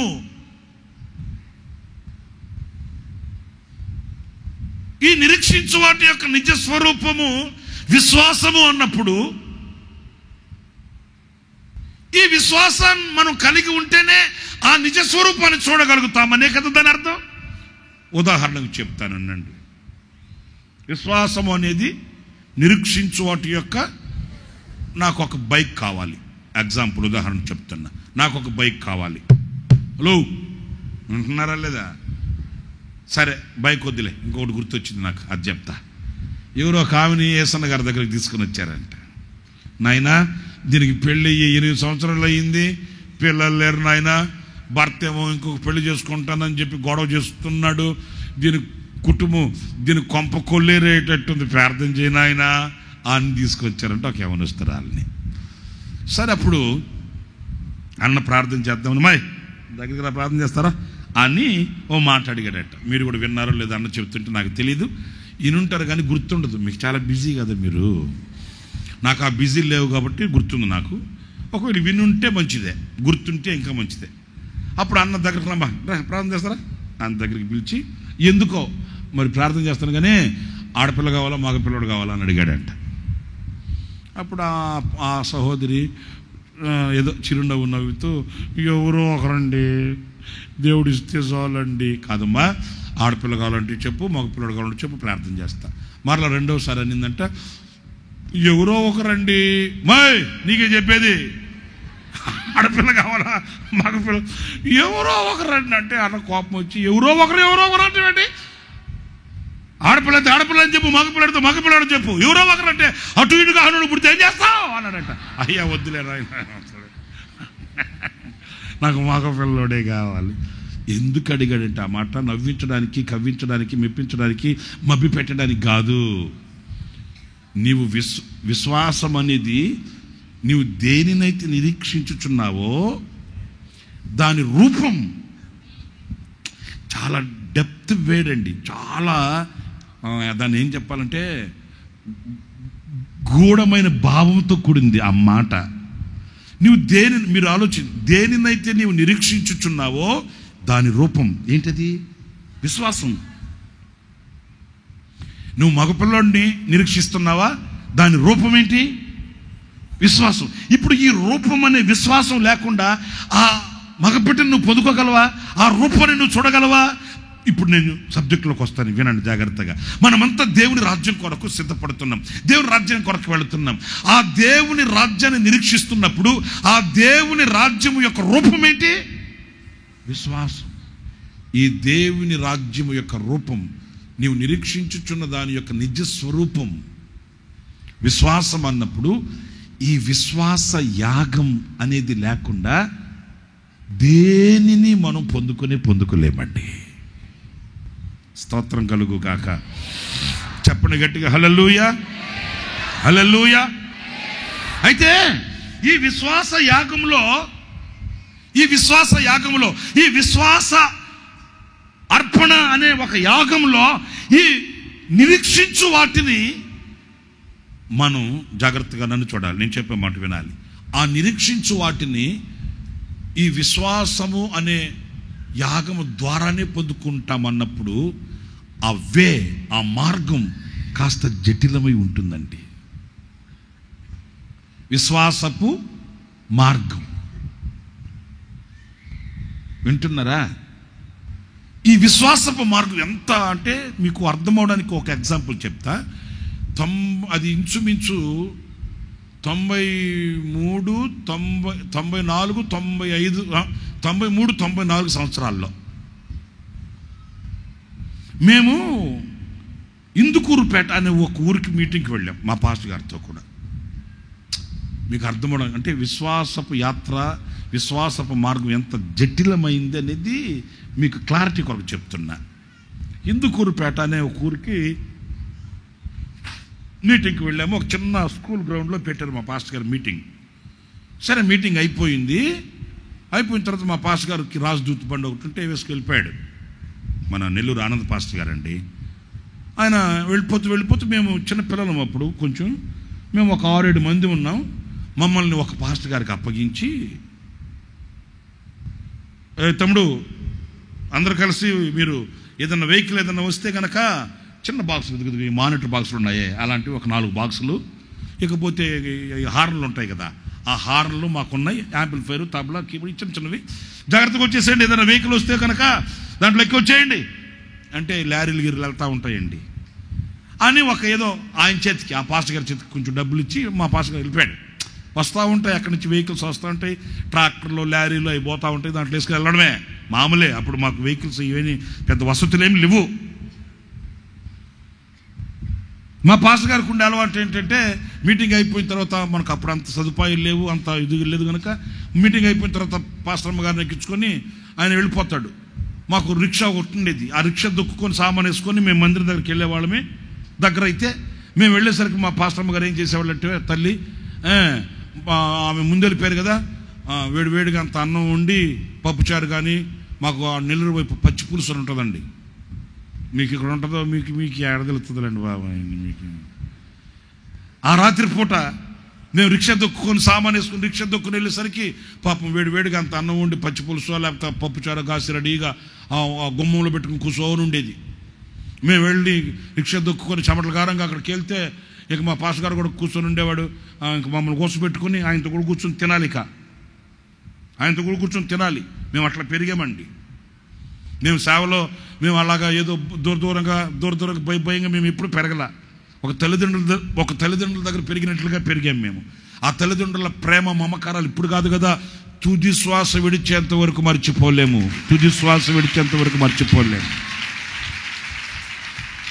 ఇక మేము వెళ్ళేసరికి ఆ గడప దగ్గర కాసుకొని ఉంటుంది పాస్టర్ గారు కూర్చొని కాసుకొని ఉంటే రోడ్డు మార్జిన్లో ఒక చిన్న పాకండి అప్పుడు మందిరం. ఇక మేము రిక్షా అక్కడ దింపేసి రిక్షా పెట్టి సామాన్లన్నీ ఇక్కడ సర్దేసుకుంటే రండి కూర్చోండి ఆయనకు చాపేస్తారు. ఇక పాస్టర్ గారు అక్కడ కుర్చీలో కూర్చొని ఆయన భోజనం చేస్తుంటే ఆయనతో కూడా కూర్చొని మేము భోజనం చేయాలి. ఇంకా సంతోషకరమైన వార్త ఏంటంటే ఆయన ఎంతసేపు తింటే మేము కూడా ఎంతసేపు తినాల్సిందే. అలాంటి తల్లిదండ్రుల దైవజనుల ప్రేమను మర్చిపోలేమండి. ఆయన భోజనం చేస్తాడు, ఆయన భోజనం చేసినంత వరకు మేము కూడా భోజనం చేయాలి. నిద్ర వస్తుంటుంది ఒకవైపు, ఎందుకంటే మీటింగ్లో ఉండి రిక్షా దొక్కుని సామాన్ దొక్కుని చెమటల కారంగా వచ్చే నిద్ర వస్తుంటుంది. ఆయన కూడా దాంట్లో ఇది కలుపు, దాంట్లో అది కలుపు, ఆ 3 కలిపి తిను అంటాడు. అలాగా పెంచారు, అలాగ పోషించారు. వాళ్ళకి మేము ఎప్పుడైనా కృతజ్ఞులమండి. మాతో ఏం చెప్పాడంటే, ఆ పాస్టర్ గారికి అప్పగించి మమ్మల్ని 4-5 ఉన్నాం మేము పిల్లలమే, అందరు కలిసి వచ్చేయండి అని వెళ్ళిపోయాడు. ఇప్పుడు విశ్వాసపు యాత్రలో జటిలమైన సన్నివేశాలు ఎలా ఉంటాయో చెప్తాను చూడండి. ఆ పాస్టర్ గారు చాలా భక్తి కలిగిన వాడండి. ఇప్పుడు సేవ చేస్తున్నాడు ఆయన. మేమంతా ఈ బాక్సులు అన్ని రోడ్డు మీద మార్జిన్లో పెట్టుకొని ఇక ఏదన్నా వస్తే ఆపుదామన్నట్టు మేము పిల్లలం కదా పిచ్చపాటి మాట్లాడుకుంటా ఉన్నాం. ఆ పాస్టర్ గారు ఏమో అక్కడ వెనక ఆ మార్జిన్లో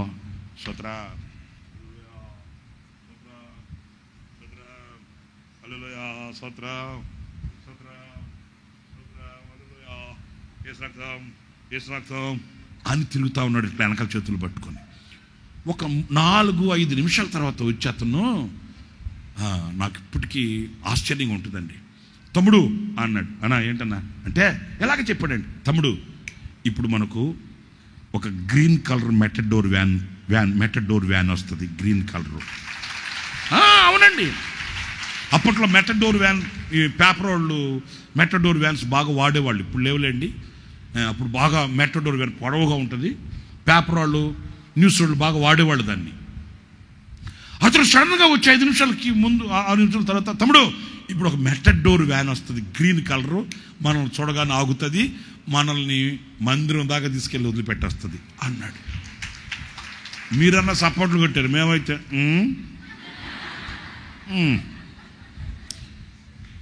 ఎందుకంటే ఆలి లేదు పోలి లేదు, సోమలింగుడు కొడుకు పేరేంటి అన్నట్టు. తెలుగులో ఎక్కువ సామెత కూడా ఉంది, మూలికి మొదలు లేదు మొగుడు అంటే ముగ్గు కృతుడు పెద్దక్క అన్నాడంట, తెలుగులో సామెత. అట్లాగా మేము ఏదో లారీయో ట్రాక్టరో ఏదో వస్తుంది దాంట్లో వేసుకుని వెళ్దామంటే ఈయన కరెక్ట్గా రిజర్వేషన్ చేసిన చెప్తున్నాడు, తమ్ముడు గ్రీన్ కలరు మెటడోర్ వ్యాన్ వస్తుంది, మనల్ని చూడగానే ఆపుతారు, మనల్ని చర్చి దాకా తీసుకెళ్తారు. చర్చి దాకా అంటే బైపాస్ రోడ్డుకి మాకు చింతారెడ్డిపాలెం అనే చోట ఎలమవారి తిన్నే అనే చోట ఉన్న మందిరానికి ఒక 3-4 కిలోమీటర్ల దూరం, బైపాస్కి అక్కడికి 4 కిలోమీటర్ల దాకా ఉంటుందండి. ఇతను ఏమంటాడంటే మనల్ని చర్చి దాకా తీసుకెళ్తుందే అంటే మేము నవ్వుకొని అవ్వా అన్న. ఆయన సరదాకి సంతోషం లేదు, తమ్ముడు నిజం అని చెప్పింది తమ్ముడు అంటే అవునులే సరదాగా పిల్లలు బండి. మీరు నమ్మండి, ఇప్పటికీ కూడా నా కన్నులకి అది ఆశ్చర్యంగా ఉంటుంది. ఒక 15-20 నిమిషాలు అయిపోయింది ఆయన చెప్పి, అంటానే ఉన్నాడు, స్తోత్రం చెప్తానే ఉన్నాడు, తమ్ముడు గ్రీన్ వస్తుంది చూస్తున్నా అంటున్నాడు, స్తోత్రం వయసులో అంటున్నాడండి. మీరు నమ్మండి, నా ఒళ్ళు రోమాలు నిక్కబొడుస్తాయండి. ఇప్పటికీ 20-25 నిమిషాల తర్వాత, అప్పుడు దాకా ఒక బండి రాలా, 20 నిమిషాల తర్వాత అల్లంత దూరం లైట్ కనపడుతుంది. ఎక్కుతును, తమ్ముడు లై సామాన్ జరుపుకో అంటున్నాడు. ఉండాలా ఊరికే విసుగుతా ఉన్నా అంటే తమ్ముడు మందే అంటున్నాడు. మీరు నమ్మండి, ఆ దూరం నుంచి వస్తున్న లైట్ తిన్నగా ఎవరో మేము బుక్ చేసినట్టు కరెక్ట్గా వచ్చి టక్ వెళ్తున్నవాడు టక్ నాగాడు. చూస్తే అదే గ్రీన్ కలర్ మెటడోర్ వ్యాన్, అదే గ్రీన్ కలర్ మెటడోర్ వ్యాను మమ్మల్ని చూడగానే ఆగి, అన్న ఎక్కడికి వెళ్ళాలి అన్నాడు దాంట్లో ఉన్న అతను. అప్పుడు మేమే చెప్తే, మేము చింతారెడ్డి వాళ్ళ ఎనవారి తిన్నకి వెళ్ళాలన్నా అంటే ఓసన్న మందిరం కదా అన్నాడు. అంటే ఎక్కండి అన్నాడు. ఇక పాస్టర్ గారు తమ్ముడు ఎత్తు కానీ చేసాయి అంటున్నాడు. మెట్రోడోర్ వ్యాన్లో ఎక్కాము, వెనకాల ఉంటుంది అది, సామాన్లు వేసుకుని ఎక్కాము. మీరు నమ్మండి, మాట మాట్లాడలేదండి అతను. బైపాస్ వచ్చిన తర్వాత ఆ పాస్టర్ గారు ఆ డ్రైవర్ని, అన్న ఇక్కడ దింపేస్తావా అంటే, ఎందుకన్నా అడదాకి దింపొస్తాలే అని చిన్నగా మా చర్చి దగ్గర ఆపితే, ఓలా బుక్ చేసుకుంటామే అలాగా సామాన్లు దింపుకున్న తర్వాత మా పాస్టర్ గారు లారీకి ఎక్కితే డబ్బులు ఇమ్మని చెప్పి ఇచ్చాడు కదా, ఆ పాస్టర్ గారు జోబులు చేపెట్టి తీసి ఇవ్వకపోతే ఆయన అన్నాడు, వద్దు అక్కర్లేదు, డబ్బులు కూడా తీసుకోలేదండి. అప్పుడు మేము అడిగాము పాస్టర్ గారిని, అన్నా ఏంటి అట్లా నిక్కచ్చుకు చెప్పేవేంటి నువ్వు, ఎట్లా తెలుసా నన్ను నీకు అంటే, ఆ దైవజనుడు ఆ పాస్టర్ గారు చెప్పాడు ఆ రోజున, నేను విశ్వసించా. ఏంది విశ్వసించేది? ఇప్పుడు మగపిల్లడు కావాలి ఆడపిల్ల కావాలంటే ఓకే, ఎవడో ఒకడు పుడతాడు, పుట్టితే స్తోత్రం. ఇది ఎట్లా విశ్వసిస్తావన్నా? నాకు మెట్రోడోర్ వ్యాన్ కావాలి, గ్రీన్ కలరు, మా దగ్గరకు వచ్చి ఆగుతుంది, ఇంటి చర్చి దగ్గర. ఎట్లాగా? నేను విశ్వసించా అంటే ఇట్లాంటి విశ్వాసం కూడా ఉంటుందా? అదే ఒక యాగం,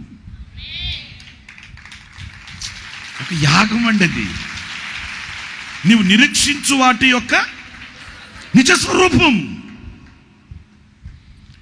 మనం ఏదో భక్తి చేసేస్తున్నాము, మనం విశ్వాసం అయిపోయామని కాదు, ఆ యాగం.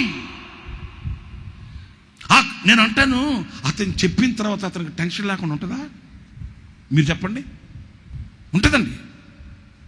అది ఒక యాగం. నాతో అతను, నాకు ఇప్పటికీ కళ్ళ ముందు అతను చెప్పాడు, ఇలా వస్తుంది, ఇలా వెళ్తాం, మనం జరుగుతుందని. వెనక చేతులు పట్టుకొని స్తోత్రం హల్లెలూయా, స్తోత్రం హల్లెలూయా, స్తోత్రం హల్లెలూయా. ఇప్పుడు అలా మాకు అది గూడూరు అవతలో ఏమనుకుంటాను, కాగితాల పూరు అని ఒక ఊరుంది, ఆ ఊరిలో సేవ చేస్తున్నాడు ఆ పాస్టర్ గారు. ఇప్పటికీ మర్చిపోలేను. స్తోత్రం హల్లెలూయా హల్లెలూయా అని తిరుగుతున్నాడు. ఏదో టెన్షన్గా ఉన్నట్టు తిరుగుతున్నాడు. మళ్ళీ మంచి చెప్తున్నాడు, వ్యాన్ వస్తుంది అట్లా అని చెప్పి. నేను ఒక మాట చెప్పనా, దీనికి అసాధ్యమైంది ఏదైనా ఉందా? విశ్వాసానికి సాధ్యం కానీ అసాధ్యమైనది ఏది ఉందా? లేదు. మరి ఎందుకు పొందుకోలేకపోతున్నామంటే ఆ యాగం మన దగ్గర లేదు. ఆ విశ్వాస యాగం, ఆ బలి అయి, ఆ విశ్వాసమును బట్టి పరిశుద్ధ గ్రంథంలో మనం చదువుతాం, విశ్వాసమును బట్టి కొందరు స్త్రీలు యాతన పెట్టబడ్డారంట, రంపాలతో కోయిపరచబడ్డారంట. అయినా వాళ్ళు విడుదలను నమ్మలేదంట. ఎందుకంటే అది ఒక విశ్వాస యాగం. ఏంటి, దేని కొరకు వీళ్ళు యాగం అంటే మరీ శ్రేష్టమైన పునరుద్ధానం కొరకు. మరీ శ్రేష్టమైన పునరుద్ధానం అంటే, మరీ శ్రేష్టం అంటే శ్రేష్టం కానీ పునరుద్ధానాలు ఉన్నాయా? ఉన్నాయి. మన అక్క ప్రేమక్క గారు చెప్తుంటారు పునరుద్ధానపు వరుసలు. బైబిల్ కాలేజీలో మన అక్క ప్రేమక్క గారు చాలా స్పష్టంగా, చాలా ఆధ్యాత్మికమైన విలువలతో కూడిన సందేశం, పునరుద్ధానపు వరుసలు. ఆ శ్రేష్టమైన పునరుద్ధానమును పొందగోరి వాళ్ళు విశ్వాస యాగం కలుగున్నారంట. విశ్వాస యాగాన్ని చేతబడ్డారంట. దేని కొరకై అంటే మా ప్రభు వస్తాడు అని చెప్పండి. వీళ్ళ యాగం దేని కొరకు? మా ప్రభు వస్తాడు, ఆయన స్వరం మేము వింటాం, కను రెప్పపాటులో మేము రూపాంతరం చెందుతాం, ఆయన మమ్మల్ని రూపాంతరపరిచి తీసుకుని వెళతాడు, ఆయనతో యుగాయుగాలు మేము జీవించాలి, క్రీస్తుని మృతులలో నుండి లేపిన వాని ఆత్మ సజీవులమై ఉన్న మమ్మల్ని ఆయనతో కూడా తీసుకుని వెళ్తాడు. ఆ శుభప్రదమైన నిరీక్షణ. అక్షయుడాన ప్రియ యేసయ్యా నీకే నా అభివందనం, నీవు నా కోసమే తిరిగి వస్తావని, నేను నీ సొంతమై కలసిపోదామని, యుగ యుగములు నన్నేలుతావని, నీకే నగన స్వాగతం, నీకే నగన స్వాగతం. అక్షయుడాన ప్రియ యేసయ్యా నీకే నా అభివందనం, అక్షయుడాన ప్రియ యేసయ్యా నీకే నా అభివందనం, నీవు నా కోసమే తిరిగి వస్తావని, నేను నీ సొంతమై కలసిపోదామని, నీవు నా కోసమే తిరిగి వస్తావని,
చేర్చుకొని కాచుకున్నావులే.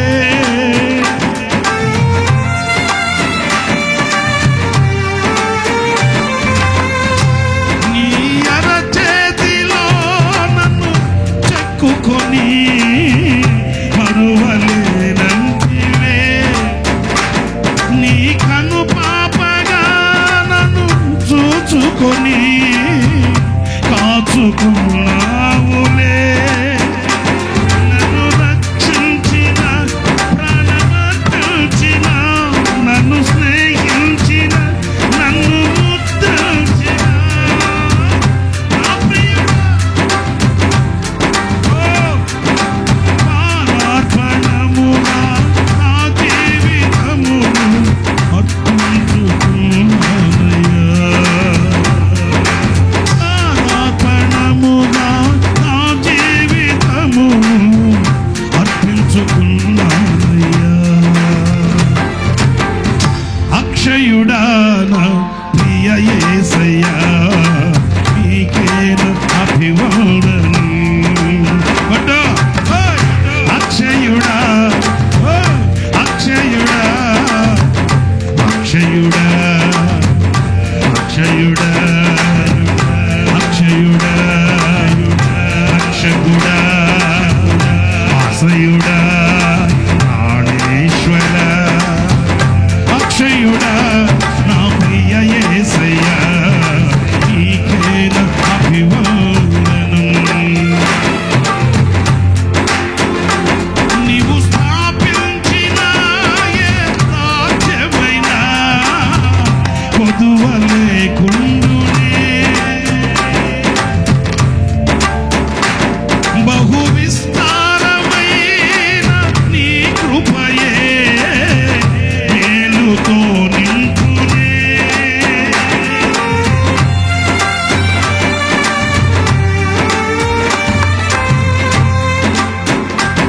నీవు స్థాపించిన ఏ రాజ్యమైనా కొదువలేకుండునే. బహు విస్తారమైన నీ కృపయే మేలుతో నింపునే. అతి స్థిరమైనదై క్షేమమునందునే, నీ మహిమాత్మతో నెమ్మది పొందునే.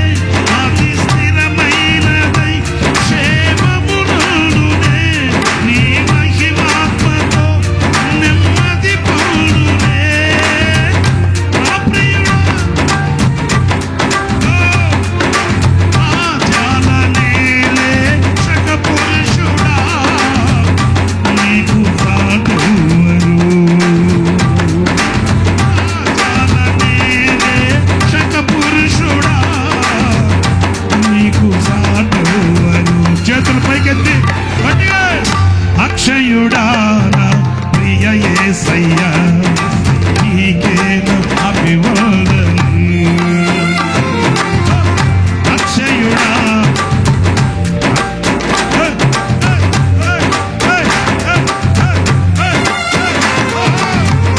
అక్షయుడా నా ప్రియ యేసయ్యా, నీకేన అభివందనం. నీవు నా కోసమే తిరిగి వస్తావని యేసయ్యా, యేసయ్యా,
వాసమే దొరికెనే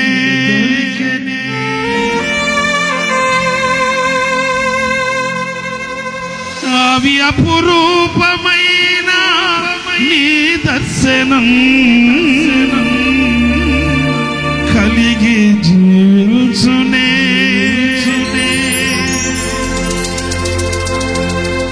నీ బలిపీఠమందు పక్షులకు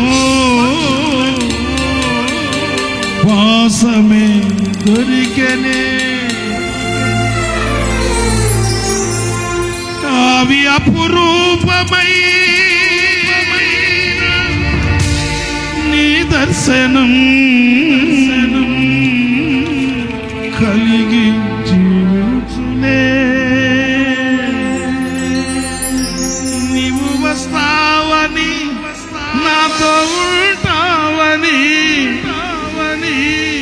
నేను నీ సొంతమై కలసిపోదామని ఆశతో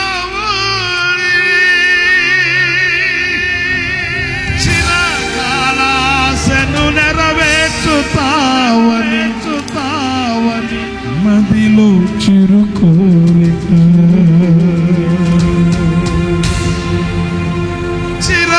చిరకాలాశను నెరవేర్చుతావని మదిలో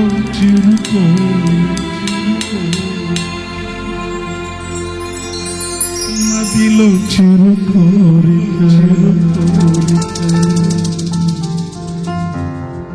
మదిలో చిరుకోరిక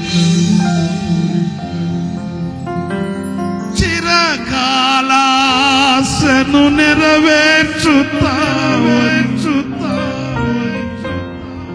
మదిలో చిరుకోరిక అక్షయుడా నా ప్రియ యేసయ్యా నీకే నా అభివాదన అక్షయుడా ప్రియ యేసయ్యా నీకే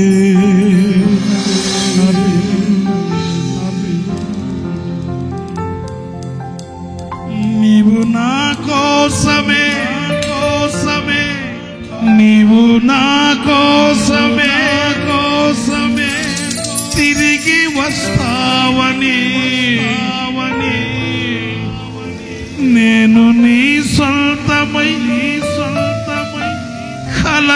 కలసిపోదామని యుగ యుగములు నన్నేలుతా నీకే ఘన స్వాగతం ఘన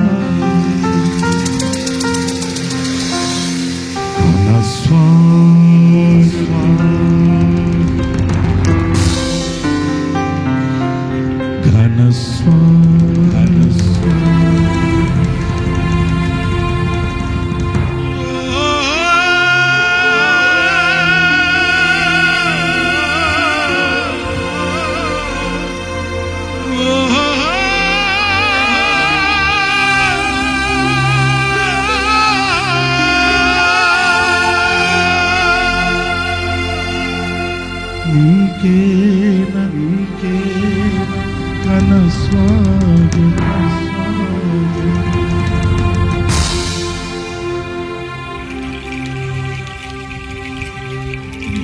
Shamana tiribi kaba kaba kaba kala na madu. Libala shmaka tiribi kaba kaba kala na madu. Libala shama baba tiribi kaba kaba kaba kaba kala na madu. Libala shmaka tiribi kaba kaba kala na madu. Ni ara chetilo nanu chekkukoni maruvale nantive.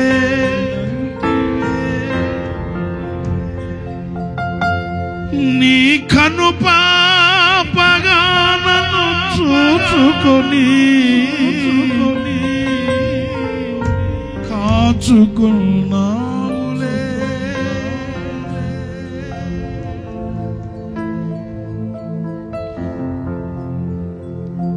నీ అరచేతిలో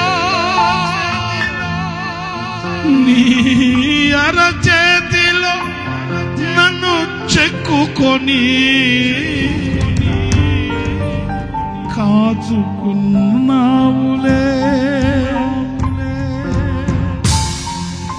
నీ కనుపాపగా నన్ను చూచుకుని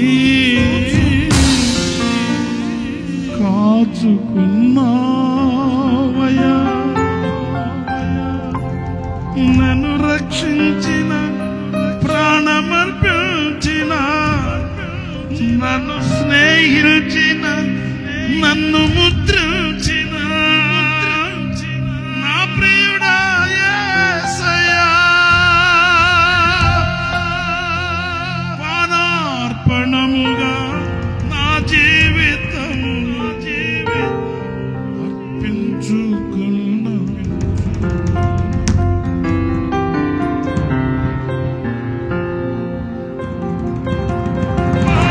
పానార్పణముగా నా జీవితము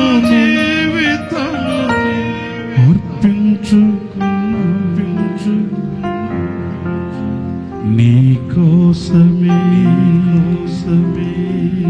నా యేసయ్యా, నా జీవితం నీ కోసమే,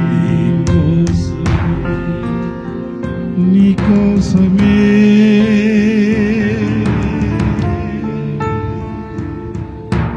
నీ కోసమే, నీ కోసమే,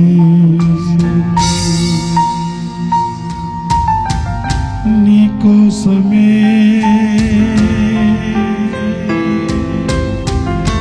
నీ కోసమే, నీ కోసమే.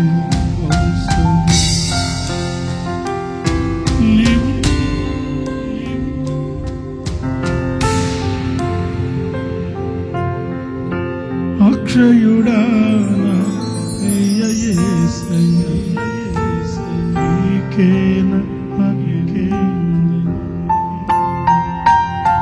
నీవు నా కోసమే తిరిగి వస్తావని, నేను నీ సొంతమై కలసిపో. అందరూ పాడదామా? నీవు నా కోసమే తిరిగి వస్తావని, నీవు కలిసి. మరొక్కసారి అదే పాడదాం. నీవు నా కోసమే తిరిగి వస్తావని, నేను నీ సొంతమై కలసిపోదామని, యుగ యుగములు కల్నేలుతావని, నీకేన ఘన స్వాగతం. పలుకుదామా? ఘన స్వాగతం నీకేన.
హల్లెలూయా.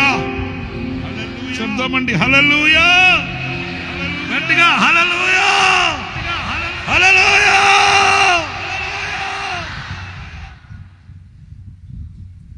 యాతన పరచ పెట్టబడి రంపాలతో కోయబడి విడుదలను పొందనొల్లక వాళ్ళు విశ్వాసమును బట్టి వేచి చూసి యాగమయ్యారంట. ఏ యాగం? విశ్వాస యాగం. దేని కొరకు? మరీ శ్రేష్టమైన పునరుత్థానం కొరకండి. ఈ విశ్వాస యాగమే మనకు లేకపోతే మనం స్థిరులు కాలేమండి. చిన్న చిన్న శోధనలకి, చిన్న చిన్న కష్టాలకి, చిన్న చిన్న ఇబ్బందులకి ఏమవుతాం? జారిపోతాం. ఈరోజు పరిస్థితుల ప్రభావాలు మనం చూస్తున్నాం కదా. రంపాలతో కోయబడి ముక్కలుగా వాళ్ళు యాతనపరచ పెట్టబడుతున్నప్పటికీ ఆ విశ్వాస యాగము చేత ఓర్చుకున్నారు, సహించారు, భరించారు, ఆటుపోటుల్ని ఎదిరించారు, అలజడుల్ని భరించారు, శ్రమల్ని సహించారు, కన్నీళ్ళు అన్నపానాలుగా భుజించారు. కుడికైనను ఎడమకైనను కదల్లేదండి. ఇది విశ్వాస యాగం, సజీవ యాగం, స్తుతి యాగం, విశ్వాస యాగం. హెబ్రీ పత్రిక 13వ అధ్యాయం 16వ వాక్యం. ఉపకారమును ధర్మమును చేయ మరచిపోకుడి. ఉపకారం అందరు చెప్పండి. ఉపకారం, ధర్మం. ఉపకారం చేయ మరచిపోకుడి, మరచిపోకండి. అట్టి యాగములు, అట్టి యాగములు దేవునికి ఇష్టమైనవి. దేవునికి ఇష్టం. ఏంటది అట్టి యాగములు? ఏ యాగం? ఉపకార యాగం. ఉపకారం చేయడం, హెల్ప్ చేయడం. హలో, మనకే కాదు, మనకే కాదు. మీకు ఇంకో మాట చెప్పనా? మనం మన కొరకు జీవించడం కంటే మనం ఒకరి కొరకు జీవించడంలో ఉంది రమ్యత. మనం మన కొరకు జీవిస్తే ఏముంది చెప్పండి? మనం మన కొరకు బ్రతికితే ఏముంది చెప్పండి? మన తిండి, మన బట్ట, మన పొట్ట, ఇంకింతే కదా. కొంతమంది ఉంటారు నాయన పినాసులు, ఇంట్లో వాసన కూడా బయటికి వెళ్ళిపోద్దని కిటికీలు వేసేస్తారు. పెద్ద పాప కిటికీలు వేసే వాసన పోతుంది బయటికి. వాళ్ళే తింటారు, వాళ్ళే ఉంటారు, వాళ్ళే తిరుగుతారు, ఇంకొకరు రానిరు. అమ్మా అక్క సిస్టర్ మరి మా ఆయనకి కొంచెం కాలు దెబ్బ తగిలింది, మీ ఆటో ఉంది, మీరు ఆటోలో వెళ్తున్నారు చర్చికి, మరి మీ ఆటోలో కొంచెం ఖాళీ ఉంటే మా ఆయన్ని ఎక్కించుకో. అమ్మో మేము ఆ దారిని వెళ్ళట్లే. దొంగ మొక్కల్లారా, ఏ దారిని వెళ్తున్నారు? వాళ్ళని ఎక్కించుకోవాల్సి వస్తుంది ఆటోలో. మేము ఆ దారిని వెళ్ళట్లే, కొంచెం చుట్టూ వెళ్ళి కొంచెం బజార్కి వెళ్ళి అటు చూసుకొని అప్పుడు వెళ్తాం చర్చికి. వెళ్తారా పరలోకానికి? మీరు ఉపకారం చేయాలి. ఎవరైనా నిస్సహాయపు పరిస్థితుల్లో ఉంటే వాళ్ళకి చేయూతనివ్వాలి. ఇది ఒక యాగం. ఉపకార యాగం చేయ మర్చిపోకండి. మనం మన కొరకు జీవించడం కాదు. నేను ఇంకా ఒక మాట రోషంగా ఒక మాట చెప్పనా? మన దేశంలో ఎన్నో కులాలు, మతాలు, వర్గాలు, వర్ణాలు ఉన్నాయి. ఎన్నో మతాలు, కులాలు, వర్ణాలు, వర్గాలు ఉన్నాయి.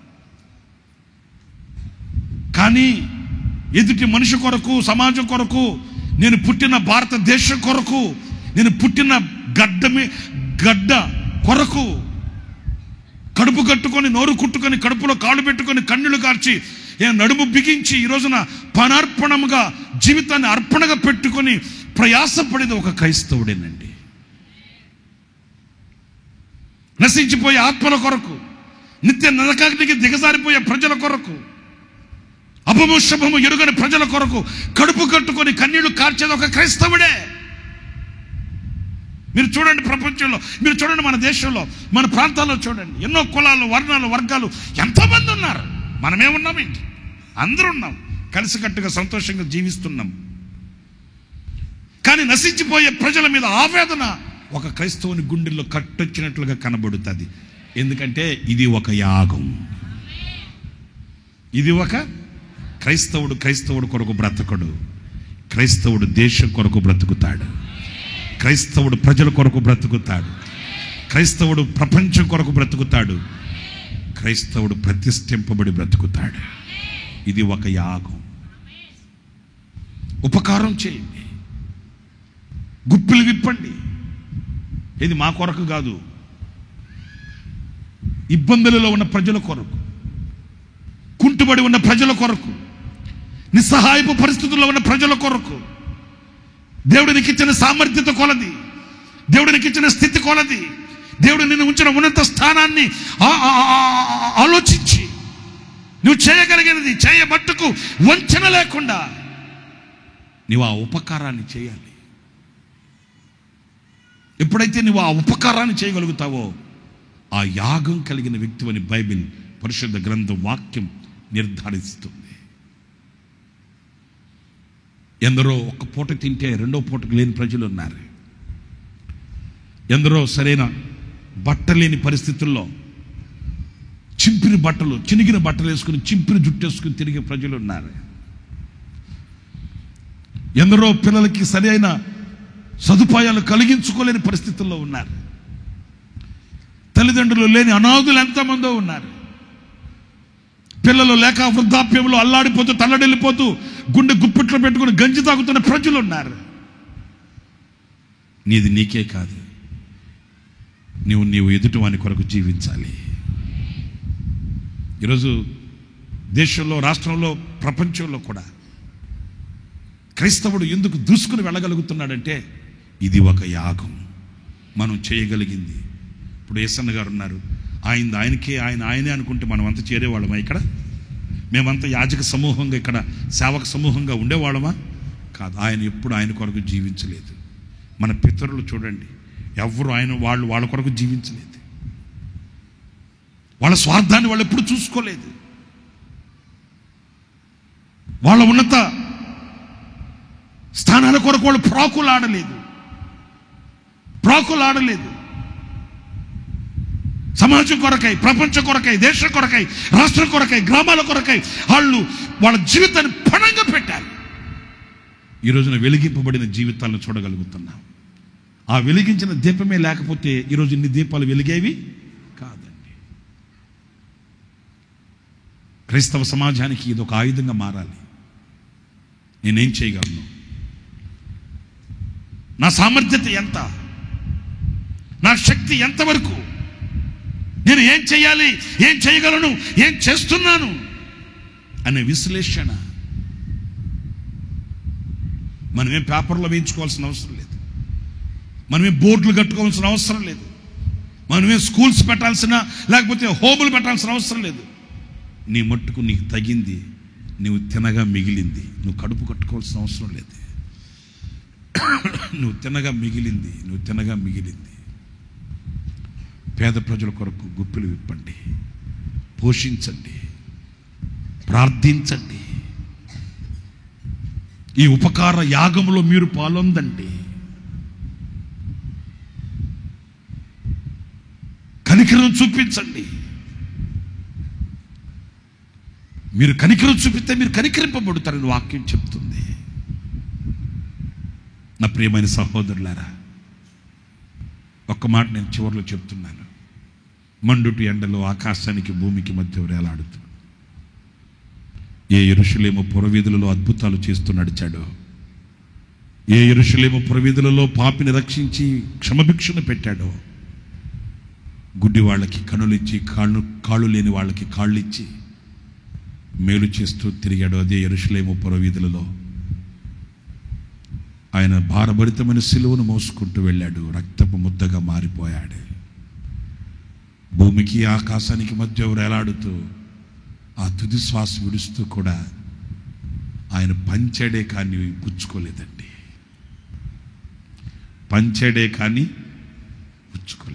తండ్రి, వీరేమి చేయుచున్నారో వీరెరుగురు గనుక వీరిని క్షమించమని క్షమని ఆయన పంచాడు. ప్రేమను పంచాడు. ఆయన ఎవరి ప్రేమను పుచ్చుకోలేదు. ఆయన ఎవరి దగ్గర ఏది తీసుకోలేదు. తుది శ్వాస వరకు కూడా ఆయన పంచాడు. లోకానికి ఆయన అందించాడు. ఇది ఒక యాగం, సిలువ యాగం. ఆఖరి తుది శ్వాస విడిచేటప్పుడు కూడా ఆయన ఏది తీసుకోలేదు, పంచుతూనే వచ్చాడు. ఈ ఆరాధనలో పాలు పొందిన నా ప్రియ సహోదరులారా, దేవుడు నీకు ఇచ్చిన ఏ స్థితి అయినప్పటికీ అది నీకే కాదు, అది లోకానికే కావాలి, సమాజానికి కావాలి, ఇరుగు పొరుగు వారికి కావాలి. నీతో 10 మందిని ప్రభు రాజ్యానికి తీసుకుని వెళ్ళగలగాలి. ఆమేన్. తీర్మానం చేసుకుందామా? ఎన్ని చెప్పాను నేను ఇప్పుడు మీకు? 4 విషయాలు చెప్పాను. సజీవ యాగం, స్తుతి యాగం, విశ్వాస యాగం, ఉపకార యాగం. అందుకే దేవజనుడు సంఘానికి చేసిన హితోపదేశంలో ఈ యాగం కలిగి ఉండండి, యాగం కలిగి ఉండాలని నేను మీ నిమిత్తం ప్రార్థించుచున్నాను అన్నాడు. అందరూ మోకరించండి. అక్క ప్రార్థన చేస్తారు, ప్రేమక్క గారు ప్రార్థన చేస్తారు. అలాగే తల నుంచి కళ్ళు మూయండి, తీర్మానం చేసుకోండి. స్తోత్రం స్తోత్రం స్తోత్రం స్తోత్రం స్తోత్రం స్తోత్రం. పరిశుద్ధుడా, ప్రేమ స్వరూపి తండ్రి, స్తోత్రం స్తోత్రం స్తోత్రం. నాయన ఈ యొక్క ప్రభు దినాన తండ్రి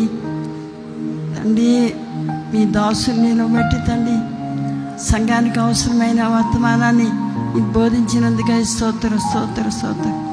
దేవా, సహాయం చేయండి తండ్రి.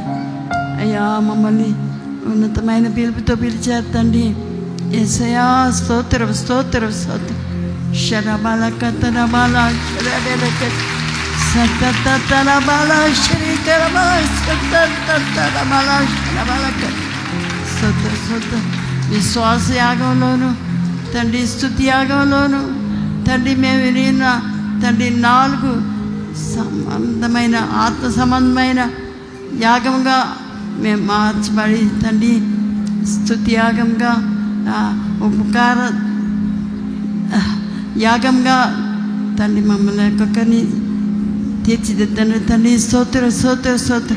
ఆయా ప్రాంతాల నుండి మీ బిడ్డలందరినీ తీసుకుని వచ్చారు తండ్రి. స్తోత్ర స్తోత్ర.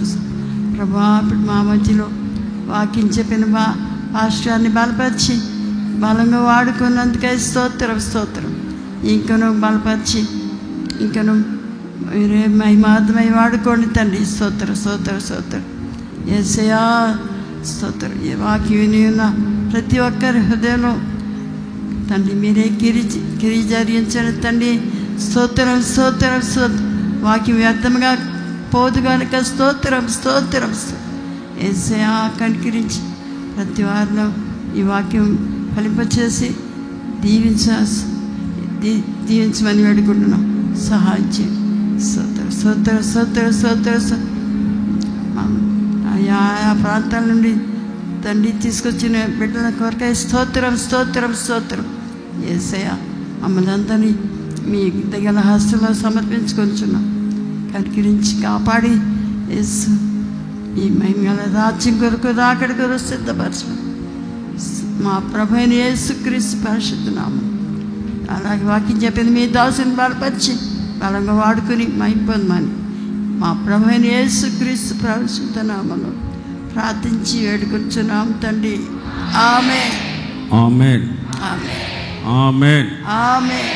మన తండ్రి అయిన దేవుని ప్రేమ, కుమారుడైన యేసు క్రీస్తు వారి కృప, పరిశుద్ధాత్మ దేవుని అన్యోన్య సహవాసము, సన్నిధి, సమాధానము సర్వలోకంలో ఉన్న సమస్త పరిశుద్ధులకు, ఆరాధనలో పాల్గొన్న వారికి,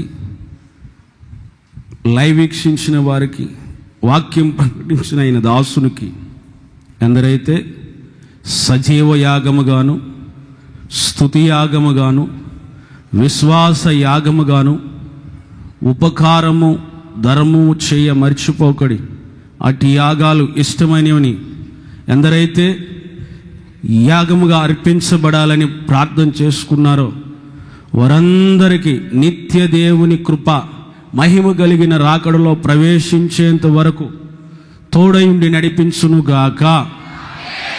ఆమేన్ ఆమేన్. హల్లెలూయా హల్లెలూయా హల్లెలూయా.